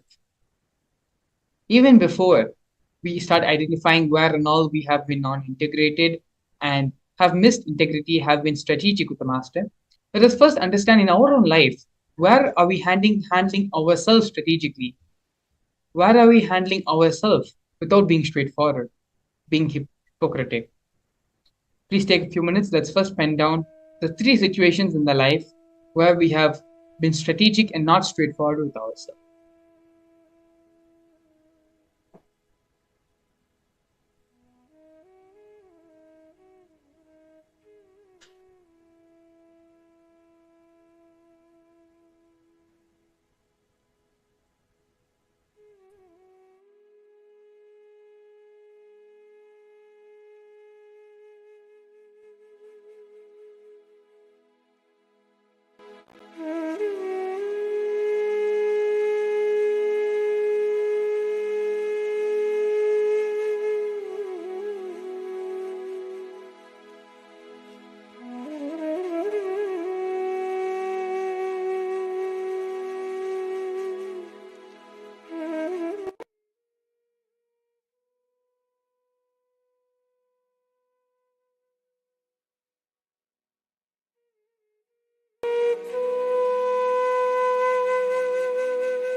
Yes. Let us now move to the second step of the process. After identifying the three situations in which you have allowed to be yourself to be strategic with you and not straight with your own self, we're going to be entering the next process, next step, which is deciding to be raw and straight with yourself and pen down everything which comes up. All the different ideas, different decisions which you now have to start making for your life. When you take the decision to be straight, to be raw, and to be straightforward and integrated with yourself, all the decisions, all the thought processes, everything which you need to change in yourself starts coming, starts rising to the surface of your mind. Start penning all of them. Start penning all the life changes which you yourself know you need to make once you decide to be integrated with yourself. It is through these various processes which we are going through every single day as a part of the Bhava Samadhi Darshan program, which allows us to become receptive and receive the energy Bhava Samadhi Darshan, which the Supreme Point of Hinduism will be transmitting.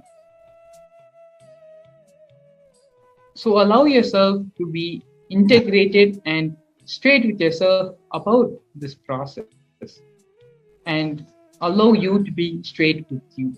Only then can any transformation start happening in you. So please continue the process and pen down the decisions. Now you know all the strategies, the decisions, everything you need to do to integrate yourself and to manifest the reality which you want. Start penning all those things.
Yes, let's move now to the next step of the process. Deciding consciously. I am moving up the strategic relationship. I will have a straight relationship with myself and with Swamiji. Take the strong decision, strong stance, conscious will with yourself about how you're going to relate with yourself, how you're going to relate with the Guru, with the Master, with Swamiji, and start allowing the integrity with the Guru to flower. With this, we come to the end of this segment. We are now going to be practically and right in front of your eyes, going to be causing and manifesting your reality. Joining us in the next segment, we have a few devotees, as well as Crown Prince Balsant of the Nithyananda order of Kailasa, who's going to be leading us into the next session of causing our realities. Please stay tuned. We'll be back after a film.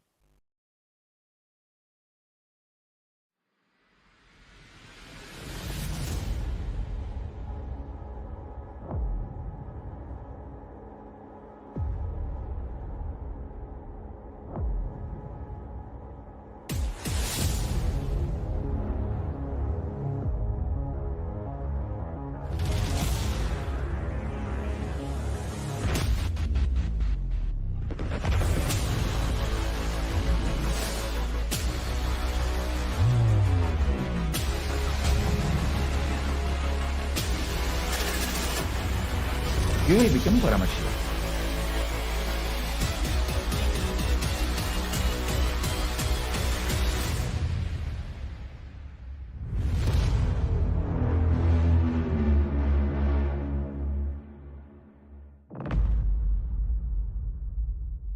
A more intelligently connected world leads to a brighter future. An enlightened humanity leads to a better world. During the Paramashivam program, we help people to discover their superhuman possibilities and help them to find and achieve the true purpose of their birth by giving them the techniques, practices, and methodologies from the Vedagamas, the original source scriptures of Hinduism.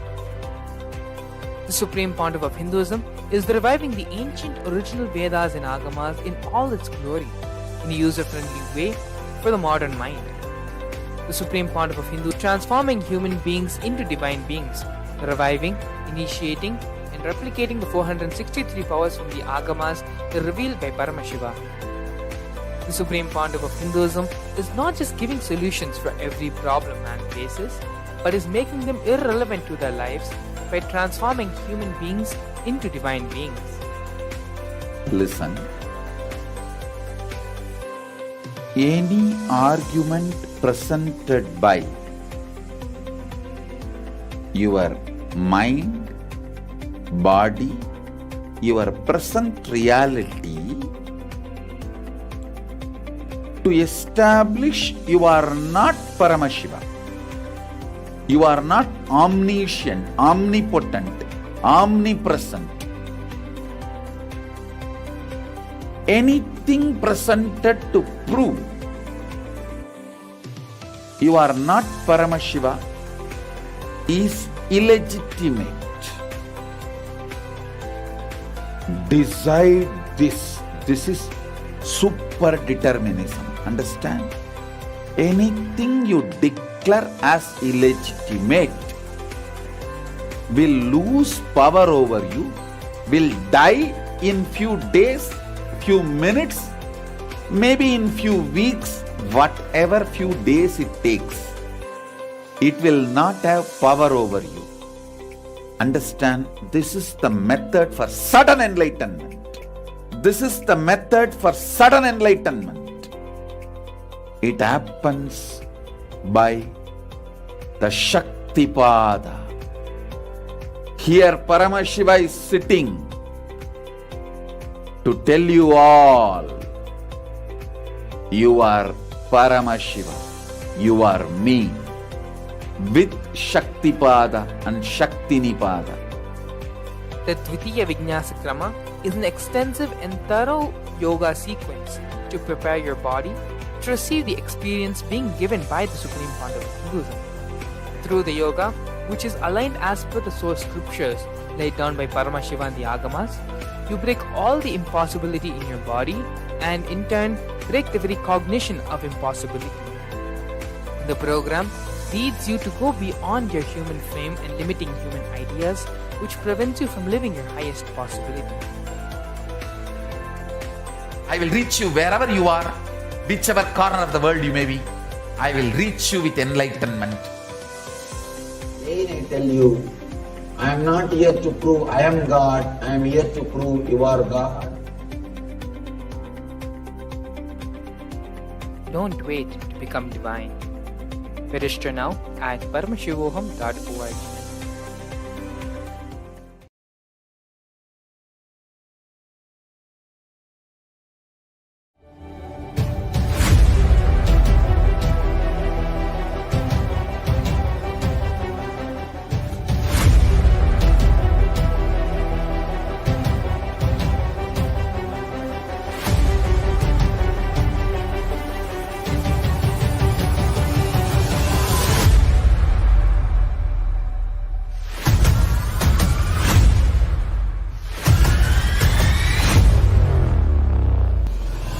Whatever I shared till now, condensing the whole thing and reviving it as experience, starting from completion, unclutching,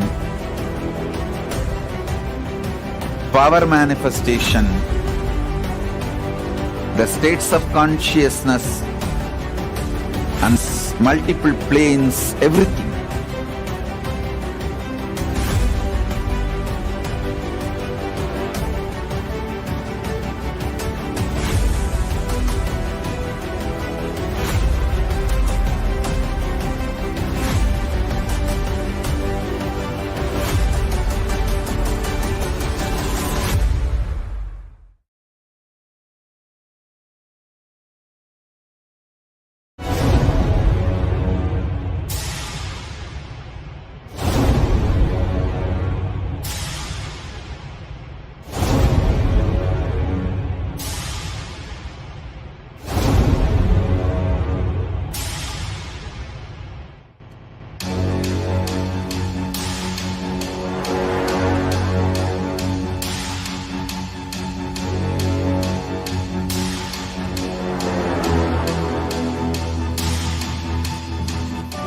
Understand?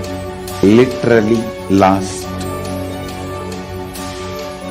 39 years from the age of 5, whatever Paramashiva manifested through teaching, speaking, writing, every way, condensing the whole thing and presenting it to you all as experientially in these 21 days through this Jnana Charya, Jnana Kriya, Jnana Yoga, Jnana Jnana is Mahaparamashivoham. Style for just Paramashiva. Rituals to be just Paramashiva. Yoga for just being Paramashiva. Jnana, just Paramashiva. This Mahaparamashivoham is like literally the ultimate journey in a most safest way.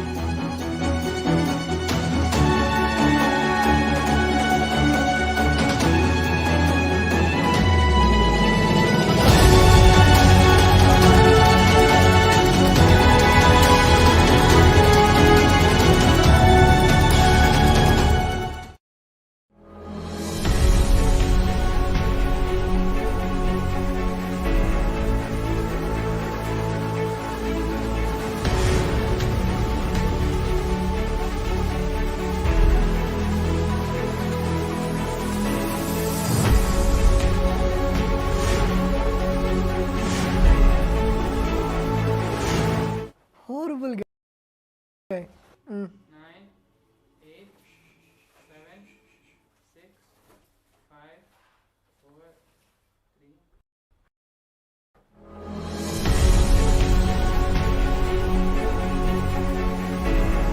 All the viewers watching us live on Facebook, YouTube, Instagram, and all of the social media platforms to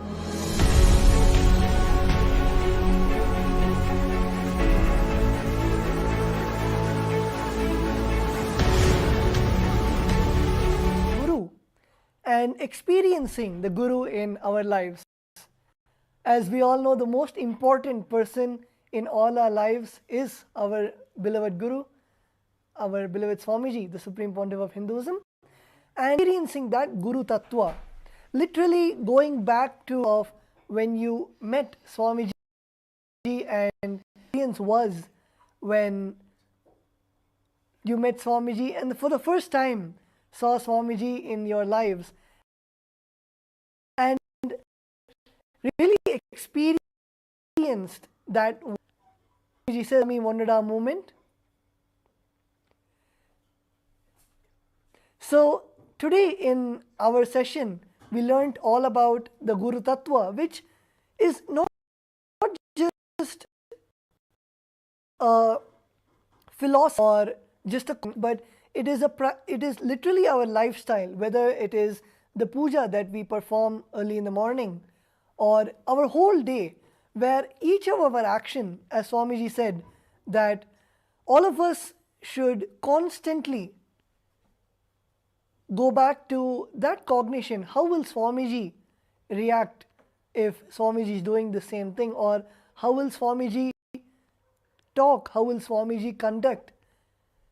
Many of our devotees have given the testimonials, whether they're in the operation theatre in the hospital when they're about to perform the surgery. They look inside and they invoke Swamiji's presence. That oneness, they perform the surgery, and of course, with Swamiji's blessings, it becomes successful. Or if devotee is in any meeting, and how Swamiji is just, the words just flow out of Swamiji's mouth like the poetry, and having that intention when they're conducting board meetings or when they're in important roundtable conferences. So not just in the daily morning puja or night before you go to sleep or while watching a satsang, but throughout the day, to experience that Guru Tattva. One of the biggest blessing and opportunity that Swamiji is giving us is, of course, the Paramashivam program, which is ongoing. I'm sure all of you had just a glimpse of the segment and the truths that Swamiji is revealing. But of course, if you would like to know more and experience the whole sessions, and of course Swamiji's direct darshan and blessings, and having an opportunity to one-to-one for Swamiji to ask, for you to ask your questions to Swamiji, for Swamiji to answer your questions, for you to have that one-to-one. Swamiji, I invite all of the viewers to put in your intentions for being chosen for the Paramashivam program, which is starting just in a few days on the 9th of February. So all the participants can actually see the QR code which is on the screen, and if you just scan the QR code, you can put in your intention.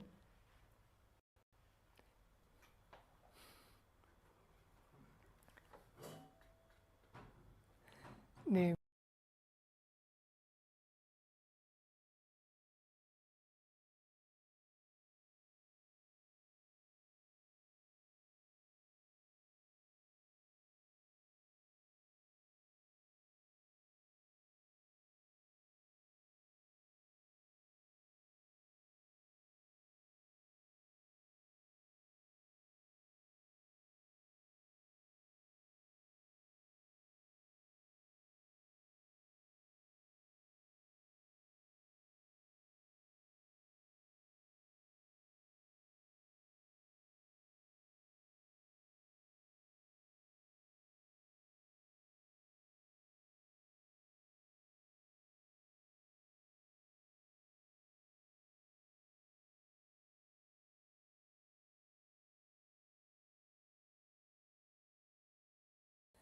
Nithyanandam, so all the participants can take a few moments to register in the QR code which is on top. So you can just take your mobile phones and scan it with your camera, which the registration page for the Paramashivam program, where you can put in your name and contact details, so the acharyas would get in touch with you.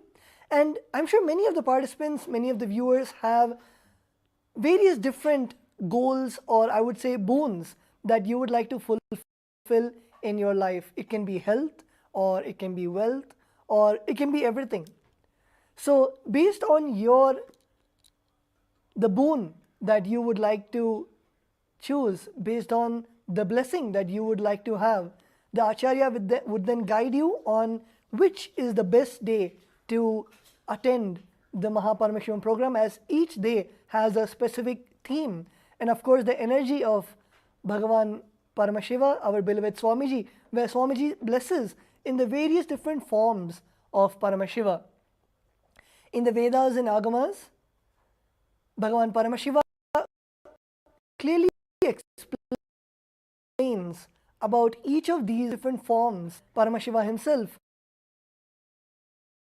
incarnated that specific. For example, the energy of Bhagavan Kala Bhairava, where the ferocious compassion is what is radiated by that form of Paramashiva, and Swamiji literally embodies that form of Paramashiva and graces all of us in that energy. So a ferocious breakthrough in any parts of your life, or you are stuck with a pattern that you have been stuck with and you want to break that pattern with the blessings of Mahakala Bhairava.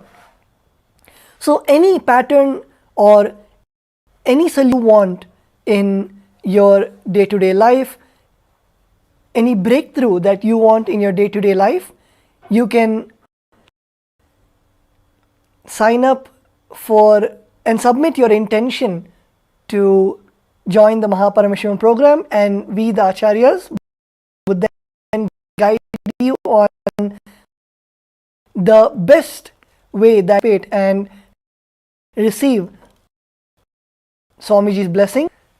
For who are QR code right here where you can your mobile phones, and you will then be guided on how you can in the Mahaparamashivam. And another beautiful opportunity that Swamiji has blessed all of us with, I'm sure introduction to the session you would have seen the intro. Just to give a small brief, Kailasa is the sovereign Hindu civilizational nation, which with blessings of our beloved Swamiji, Swamiji has bestowed this only Hindu nation for all the Hindus across the globe, and to be part of that honor, to be part of that blessing which Kailasa, the various blessings that Swamiji has, the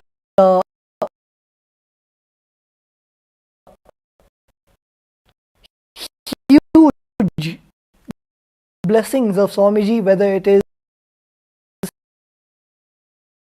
the from the university, the sevas, but even of being part of the Hindu nation, where you are part of such a huge ecosystem, whether it is you can be part of the global Hindu diaspora, and it can even be the, of course, monetary system to make sure that, I'm sure many of us in many of our countries, we don't get the organic Hindu products, we don't get the, so to be part of the global Hindu diaspora and to connect with all of the global Hindus across the globe, Swamiji is sure all of the Hindus to have this, the digital ecosystem to be part of Kailasa, wherever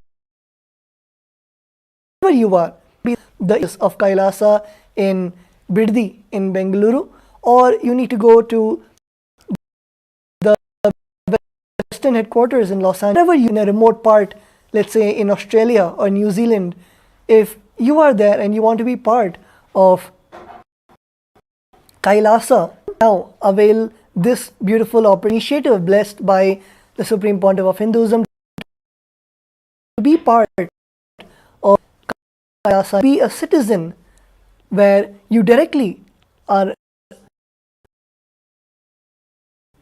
a Kailasa, to be integrated in the beautiful nation, the e-nation, the digital nation, which the Swamiji has blessed all of us with. So, be projecting the link for all of the viewers to become part of the e-Kailasa, become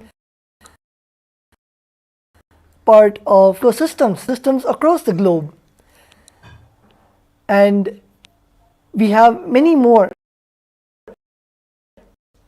beautiful announcements which are coming. So just be right back.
Nithyananda, welcome back.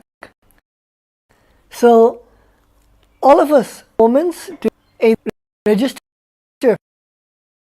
for the or the e-citizen, and with that we have a very interesting segment coming up next. be having Nithya Maharaj, who will be joining us and introducing the various of Paramashivam program, and we also have many participants who are there who will be sharing their. You can have just a glimpse on how the Paramashivam program is and how you can relate with the Paramashivam program. So, Nithyananda Maharaj.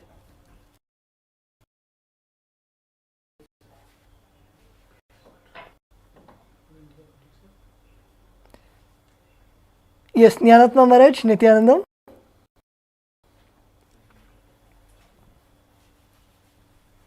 Yes, Nithyananda Maharaj.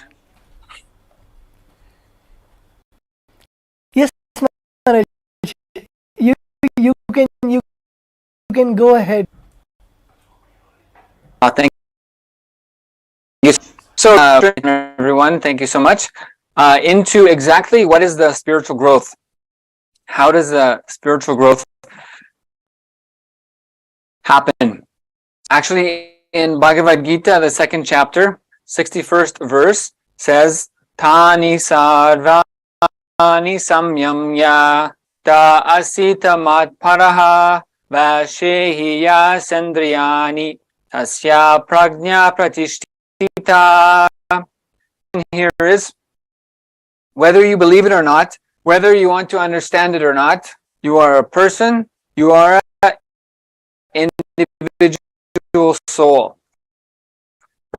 So Bhagavad, you are an individual soul reflecting the pure consciousness. And the Supreme Pontiff of Hinduism reveals your conscious decision to empower the oneness experience is enough for the oneness to blossom in you. Take over. So it's just willingness. The conscious willing. You're reflecting the pure consciousness, and just your conscious decision to empower.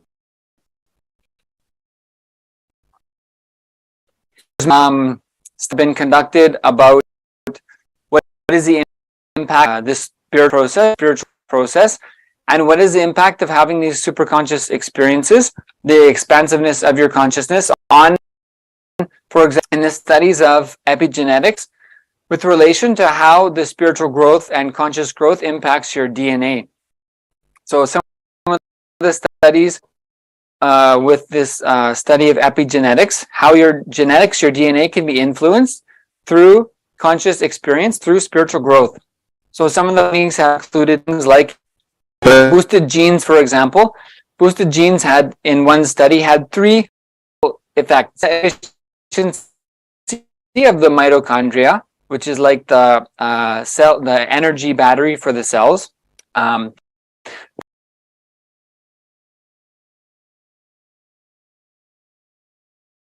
Boosting, which improves control of blood sugar and prevents depletion of the caps, the DNA stable. This is basically how to manage, and also found in studies of epigenetics has been the clusters of genes became less active with those governed NF kappa B, but it triggers chronic inflammation, leading to diseases like high blood pressure, bowel disease, and some cancers. So not only has the spiritual growth initiation, the spiritual processes like initiation Paramashivam, boost things like mitochondrial cell energy and anti-age power of your cells in your body, but also down regulates the groups of genes that create things like inflammation to different disease, some cancers. So many studies like this have been shown impact on your cellular structure from your spiritual growth process. So knowing from Bhagavad Gita, I'm an individual soul reflecting the pure consciousness. This powers in me just by making the decision. Then modern day science has been able to reflect collect and document many genes and clusters of genes directly influencing your DNA through the spiritual processes. So then I ask the question, yeah, okay, that's great, but is it possible for me? So the Supreme Point, for example, is revealing possible human life in and they exist. So the answer is a resounding yes. So pros this point of Hinduism have showed, for example, 1300% increase in mitochondrial cell energy. Something that is a 30 or 40% is a good growth impact if you get in the mitochondrial, say, so 1300% in the cell is something never before seen. So to hear more of some of the personal experience, the Mahabham and the initiations, darshans, the superconscious mutation process. So once we have of higher dimensions from the Supreme Pontiff of Hinduism, that engages a mutation process, superconscious mutation process. So superconscious because basically we've been expanded to experience a new space of reality. And that changes everything about how we relate with life, how we relate with ourselves. The impact on our DNA in our body of changing that process to align the cell's DNA of our body to the higher superconscious revelations. So the initiation time with the avatar gives us the superconscious experience, which mutation in even our DNA level. So to hear more direct experience, I'd like to welcome guest to share his experiences in the Paramashivam, the initiations and darshans with the Supreme Pontiff of Hinduism. Sterling, I'll mute yourself and welcome you. Thank you so much for joining us. And if you would just briefly introduce yourself, please. Thank you so much. Hello, Nithyananda. Thank you for having me. A little bit about me. So I'm 24 and, I've had a seemingly normal lifestyle. And, once I graduated high school back in 2017, I started seeking more. It was kind of like, it felt like an just deep inside me, there is that desire for some spiritual experience. And it wasn't until September of 2019 when Swamiji came into my life, and I can't even remember such a beautiful journey that I've gone through with Swamiji over these last few years. And I feel like so much clarity has came from having him in my life. And the direction that I want to go in now is such a wider direction imagined. Yes. Yes, exactly. So this is the superconscious mutation we're sharing about. That's something beyond what I ever thought was possible, but it's happening to me. Actually, so I then what can you share? For example, the superconscious mutation process, the life transformation.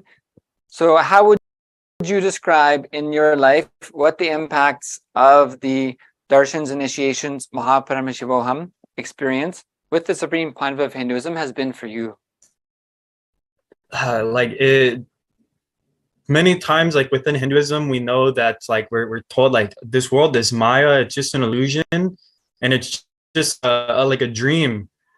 And it's because of having Swamiji in my life, it's like everything, like just me being available, me being open, just sitting for these programs, sitting with darshans and satsangs, it's like naturally over time, like it just all these explosions and growths have happened where it's like I'm so empowered. It's like now I feel like yes, I am experiencing like a lucid dream of sorts, where anything that I want to make happen, initiations in these programs, it's like I can see my patterns clearly. I'm like, okay, here's my pattern, here's what I can from it and draw. Okay, now I trust that care. So I'm in you because like so that I have, it's like I don't feel like there is any real separation between like the inner or the outer. whole experience that's there. And it, like, I feel like with the direction that I'm going, the vision that I have for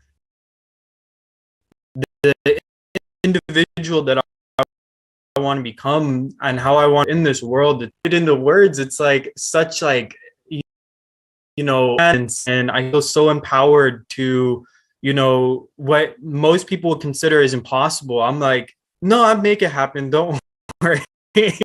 I got all the tools, all the resources, like to manifest anything I want. Swamiji is like all the tiny things he does, or I wouldn't say tiny, but all of the big things he does and the tiny things I do, you know, just being available. It's just, I feel like I'm a brand new being, and constantly every day Darshan or attending a program, it's like just spamming that upgrade button, like for myself, and expand like as much as possible. Actually, this year alone, I'm really excited because I've been able to do so much in the past, like since last Paramashivam, been able to like, I just so important now. Like, okay, now I'm like ready to just, so it's just like any desire that's within me that comes up, I'm like, okay, make this happen. I don't know how, but I'm just going to do everything that I know I can do and not worry about making mistakes or being imperfect. It's just, let me just manifest and towards whatever, you know, that desire is, that is, I feel aligned with my true purpose of being here. So this thingness has reinforced the possibility and the understanding in yourself that that the only limitation is what you choose to have as a limitation. And so as you're sharing, so then Swamiji shows me that there's infinite possibilities. By definition, that is what Swamiji is. And if I'm just willing to, there's no need for me to limit myself unnecessarily. Is there any along this process then you shared, like, because having the so many different initiation darshan experiences with Swamiji of higher lokas, just having breakthroughs and patterns dropping, the blissful experiences that just reinforces it again and again, that some be my regularity. Is there any kind of specific experience with darshan initiation? How your like whenever Swamiji comes on for a darshan, depending on, you know, which is available, you know, I might just have so much laughter just bubble up that's uncontrollable. I just feel like, okay, now I'm in this witnessing space, and it's like the body just wants to laugh. It's not even like I'm laughing, it's like the body just wants to have to bubble up kind of bliss. I'm like, it's just amazing. Even now, just like remembering it, it's like just put in the same space. Or even like it's just the tranquil states, like in the darshans, it's, you know, that just that feeling of, you know, I am consciousness. That is who I truly am. You know, the body, this world, everything, like the whole matter energy spectrum is, you know, like is like Parashakti to me, and just the pure consciousness is Paramashiva. So it's like feeling that oneness with the two, and just knowing like, okay, like through these darshans, like I just feel like, okay, what's in front of me, watching Swamiji mirroring his neurons, the infinite I can be consciously aware of in that moment. I'm mirroring, and what's experienced inside of me is just this such a powerful, like, I'm it, I am it, like like that's the best way I can put it.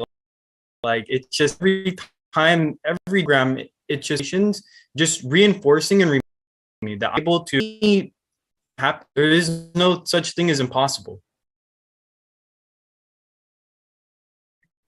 right. And I also what if you had to if you were to share something about so you've shared about this blissful energy and even just the active remembrance can bring those experiences for you. And remembering the powerful initiations from Swamiji, that I have to decide what is the goal I have and take the action, and Swamiji will take care of the rest. What would you share even on that same line? What are challenges the initiation through the Mahaparam Swamiji made redundant in your life? It's just this feeling of whole world, and like, you know, life isn't here to support me, it's here to torture me. That whole line of thought is just gone. Like, it's like, okay, I want to make that don't make the steps, and I'm sitting like, why isn't it happening? But when it comes up and I just go for it, just like run to it, like, you know, with that like childlike energy of just, I want that, let me for it, it just happens. So when I declare, when I'm like, look, this will happen, I don't know how, but I'm going to take all the steps required, every step that I can make, I do it without having any fear, just knowing like this whole oneness and everyone that I'm seeing and everything is Paramashivam. It's just such a fun play at this point. And, you know, it's really that taking the first step that was really the hardest thing, because, you know, that whole worrying and, oh, you know, this might not work out or something like that. And it's like, you know, like, let me just make them like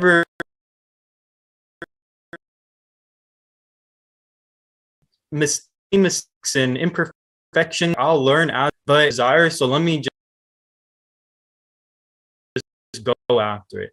And there's nothing in my life. There's only the challenges to keep empowering me and inspiring me and being in his like.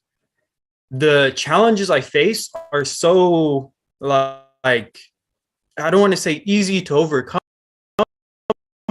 but it's just like, it's like, okay, it's so easy to take this step now that I can make it happen, and I'm not scared of anything at this point. I realize like the only thing that I can be scared of is myself, and it's like, why? Like there's nothing I fear. The judgment that like on judgment, why do I need in the first it? It's Swamiji's like, okay, I'm just gonna have fun in this world. And maybe in a few moments I'll ask about how you feel these transformations actually happen. To ask about was so having these kind of experiences with the Supreme Point of Hinduism, these initiations into superconscious mutation. What do you know, like about that you know would say this much? I am certain about the Supreme Point of Hinduism, the initiations here. What could you? Okay, this much I can tell you. This much I know. Yeah. Okay. So with this program with Paramashivam, what I can say from what I know, I'm certain of is this to idea of our root problems and having not just the clarity to know this is my problem, this is what I'm dealing with, power and the just, it's like it, like how Swamiji said, you know, we can like 3D print our reality, our concept. So it's like through this program, we learn how to do that. By breaking the patterns, we can make anything we want. Is like for I know program. Mm-hmm. Right, and the Supreme Point in Hinduism. So what I know for sure I can share with everyone is everything's possible. Yeah. And, Yes. So despite having doubt and a more intelligently connected world leads to a brighter future. An enlightened humanity leads to a better world. During the Paramashivam program, we help people to discover their superhuman possibilities and help them to find and achieve the true purpose of their birth by giving them the techniques, practices, and methodologies from the source scriptures of Hinduism. The Supreme Pontiff of Hinduism is reviving the ancient original Vedas and Agamas in all its glory in a user-friendly way for the modern mind. The Supreme Pontiff of Hinduism is transforming human beings into divine beings, reviving, initiating, and replicating the 463 powers from the Agamas revealed by Paramashivam. The Supreme Pontiff of Hinduism is not just giving solutions for every problem man faces, but is making them irrelevant to their lives by transforming human beings into divine beings. Listen. Any argument presented by your mind, body, your present reality to establish you are not Paramashiva. You are not omniscient, omnipotent, omnipresent. Anything presented to prove you are not Paramashiva is illegitimate. Decide this. This is super time. Anything you declare as illegitimate will lose power over you, will die in few days, few minutes, maybe in few weeks, whatever few days it takes. It will not have power over you. Understand, this is the method for sudden enlightenment. This is the method for sudden enlightenment. It happens by the Shaktipada. Here Paramashiva is sitting to tell you all, you are Paramashiva, you are me, with Shaktipada and Shaktinipada. The Dvitiya Vijnasa Krama is an extensive and thorough yoga sequence to prepare your body to receive the experience being given by the Supreme Pontiff of Hinduism. Through the yoga, which is aligned as per the source scriptures laid down by Paramashiva and the Agamas, you break all the impossibility in your body and in turn break the very cognition of impossibility.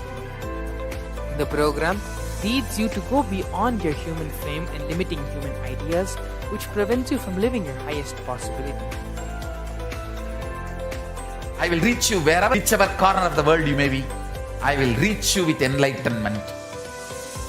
Again I tell you, I am not here to prove I am God, I am here to prove you are God. Don't wait to become divine. Register now at paramashivoham.org.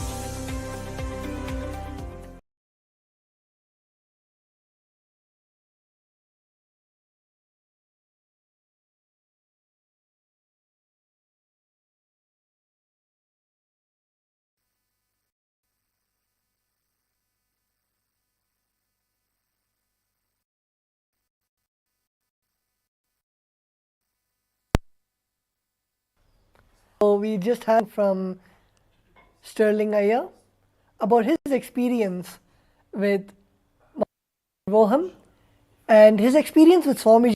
He's able to relate how Swamiji's teachings are helping him in a day-to-day his activities, how Swamiji is guiding him in of his step. So that's sharing. Thank you, Sterling Iyer. Thank you, Sri Jnanatma Maharaj, for the introduction. So with that, a few of the viewers had asked us how they can sign up for the e-citizen and what exactly is the e-citizen. So to explain it again, Swamiji has blessed us with a huge e-Kailasa ecosystem where there's a huge digital network of around the globe, and all Swamiji has blessed and made a platform for all of them to come together and start from the morning routine, the yoga, where sanghas together club and together, enriching the community and teaching everyone the science of enlightenment. They do Bhagavad Gita, where truths revealed by Swamiji, the Bhagavad Gita decoded by our beloved Swamiji, is read, learnt, internalized, and also shared with the whole Sangha. Same way, in every aspect, whether it is the Shastra Adhyayana of the Shastras, is global temple events of your Sangha, or it can even be gatherings online for doing the Nirahara Samyama, or the meditation events like the Akhanda Mahavakya Japa. So there are so many possibilities for you to be part of Kailasa's ecosystem, and for you to experience not just individual but as part of the whole Sangha, the ecosystem. And that is what is e-Kailasa, and that is what being an e-citizen means. It is directly being part of this enlightenment ecosystem, to be blessed to be a part of this network where you're able to enrich yourself, to enrich others, the whole community around you, your family, your friends, and everyone, to experience this huge enlightenment civilizational nation which Swamiji is reviving, not just physically but even from your own bed, from your own house. For you to experience this ecosystem is what is e-Kailasa. So just to show all the viewers how we can register for the e-Kailasa, becoming an e-citizen of Kailasa. So in your screen you should be seeing portal, the website where you can register for the e-Kailasa. You can also see the link ecitizen.kailasa.org. Official to register and to become a e-citizen. So let me repeat it again. It's on your screen. It's ecitizen.kailasa.org. So that is a link where you can go and apply to become a e-citizen, and it's not a complicated application. It is for you to create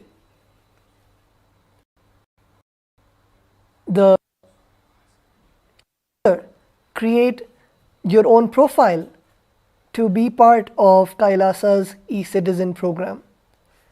So all of us can see the link on the screen. So you just need to type in your email and your password, which is Kailasa's products, whether it's Nithyananda TV, where you can see Swamiji's live satsangs, or you can see the Darshan of the various Kailasas across the globe, or Samadhi, which Swamiji has introduced, to log in and register for those programs, or it can be used for availing the apps of Kailasa. Many of you would have noticed about the Google, the various social media platforms released by Kailasa, released by Swamiji himself. To avail all of those services of Kailasa, you can use this as your single portal to access all of those features. So the link is again projected on all. You just need to mail and your password, and when you click on login and register to becoming part of the ecosystem. So let's to register for e-Kailasa.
Nithyananda.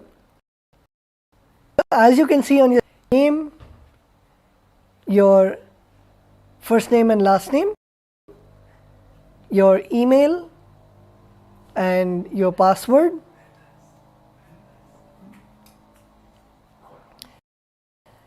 And once you have finished, click on the register button, submit your application to be a e-citizen of Kailas. Let's now take a few moments. I invite all of the viewers to submit your application, and just in a few moments we'll be getting ready to receive the Bhava Samadhi Darshan of our beloved Swamiji. So, few moments to the Bhava Samadhi Darshan. Take a few, apply for the citizenship, and then all of the viewers who would like to become part of the Paramashivam, that link for you to submit your intention to attend the Mahaparamashi starting 9th. So let's take a few moments and be moving on to the next segment of today's session.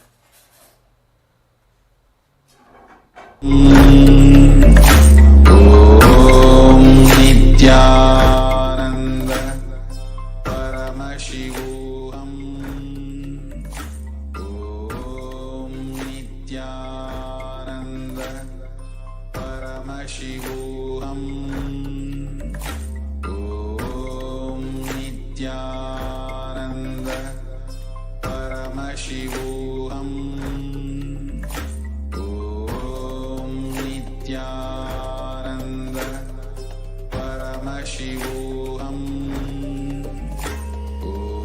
Om Nithyananda Paramashivam.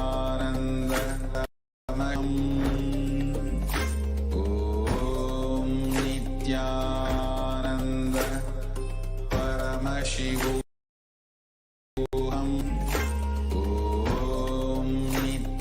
Nithyananda Paramashivam. Om Nithyananda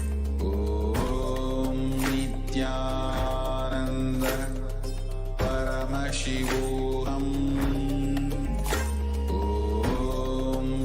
Nithyananda Paramashivam. Om Nithyananda Paramashivam. Nithyananda Paramashivam. Om Nithyananda Paramashivam. Om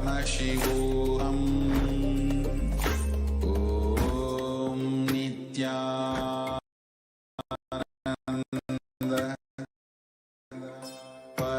Paramashivam.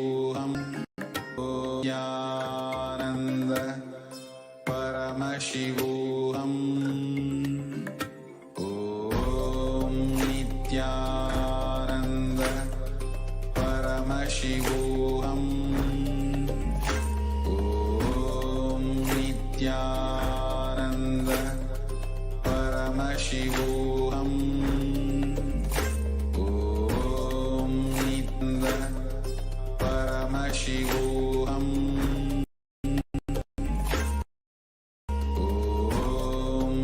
Nithyananda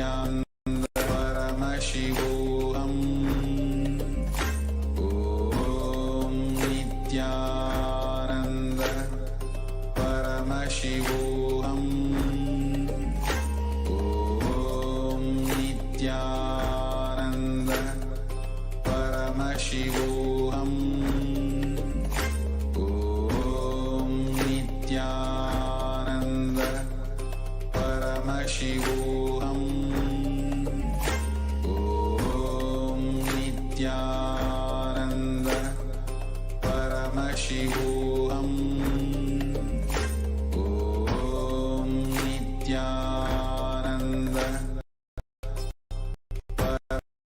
Paramashivam.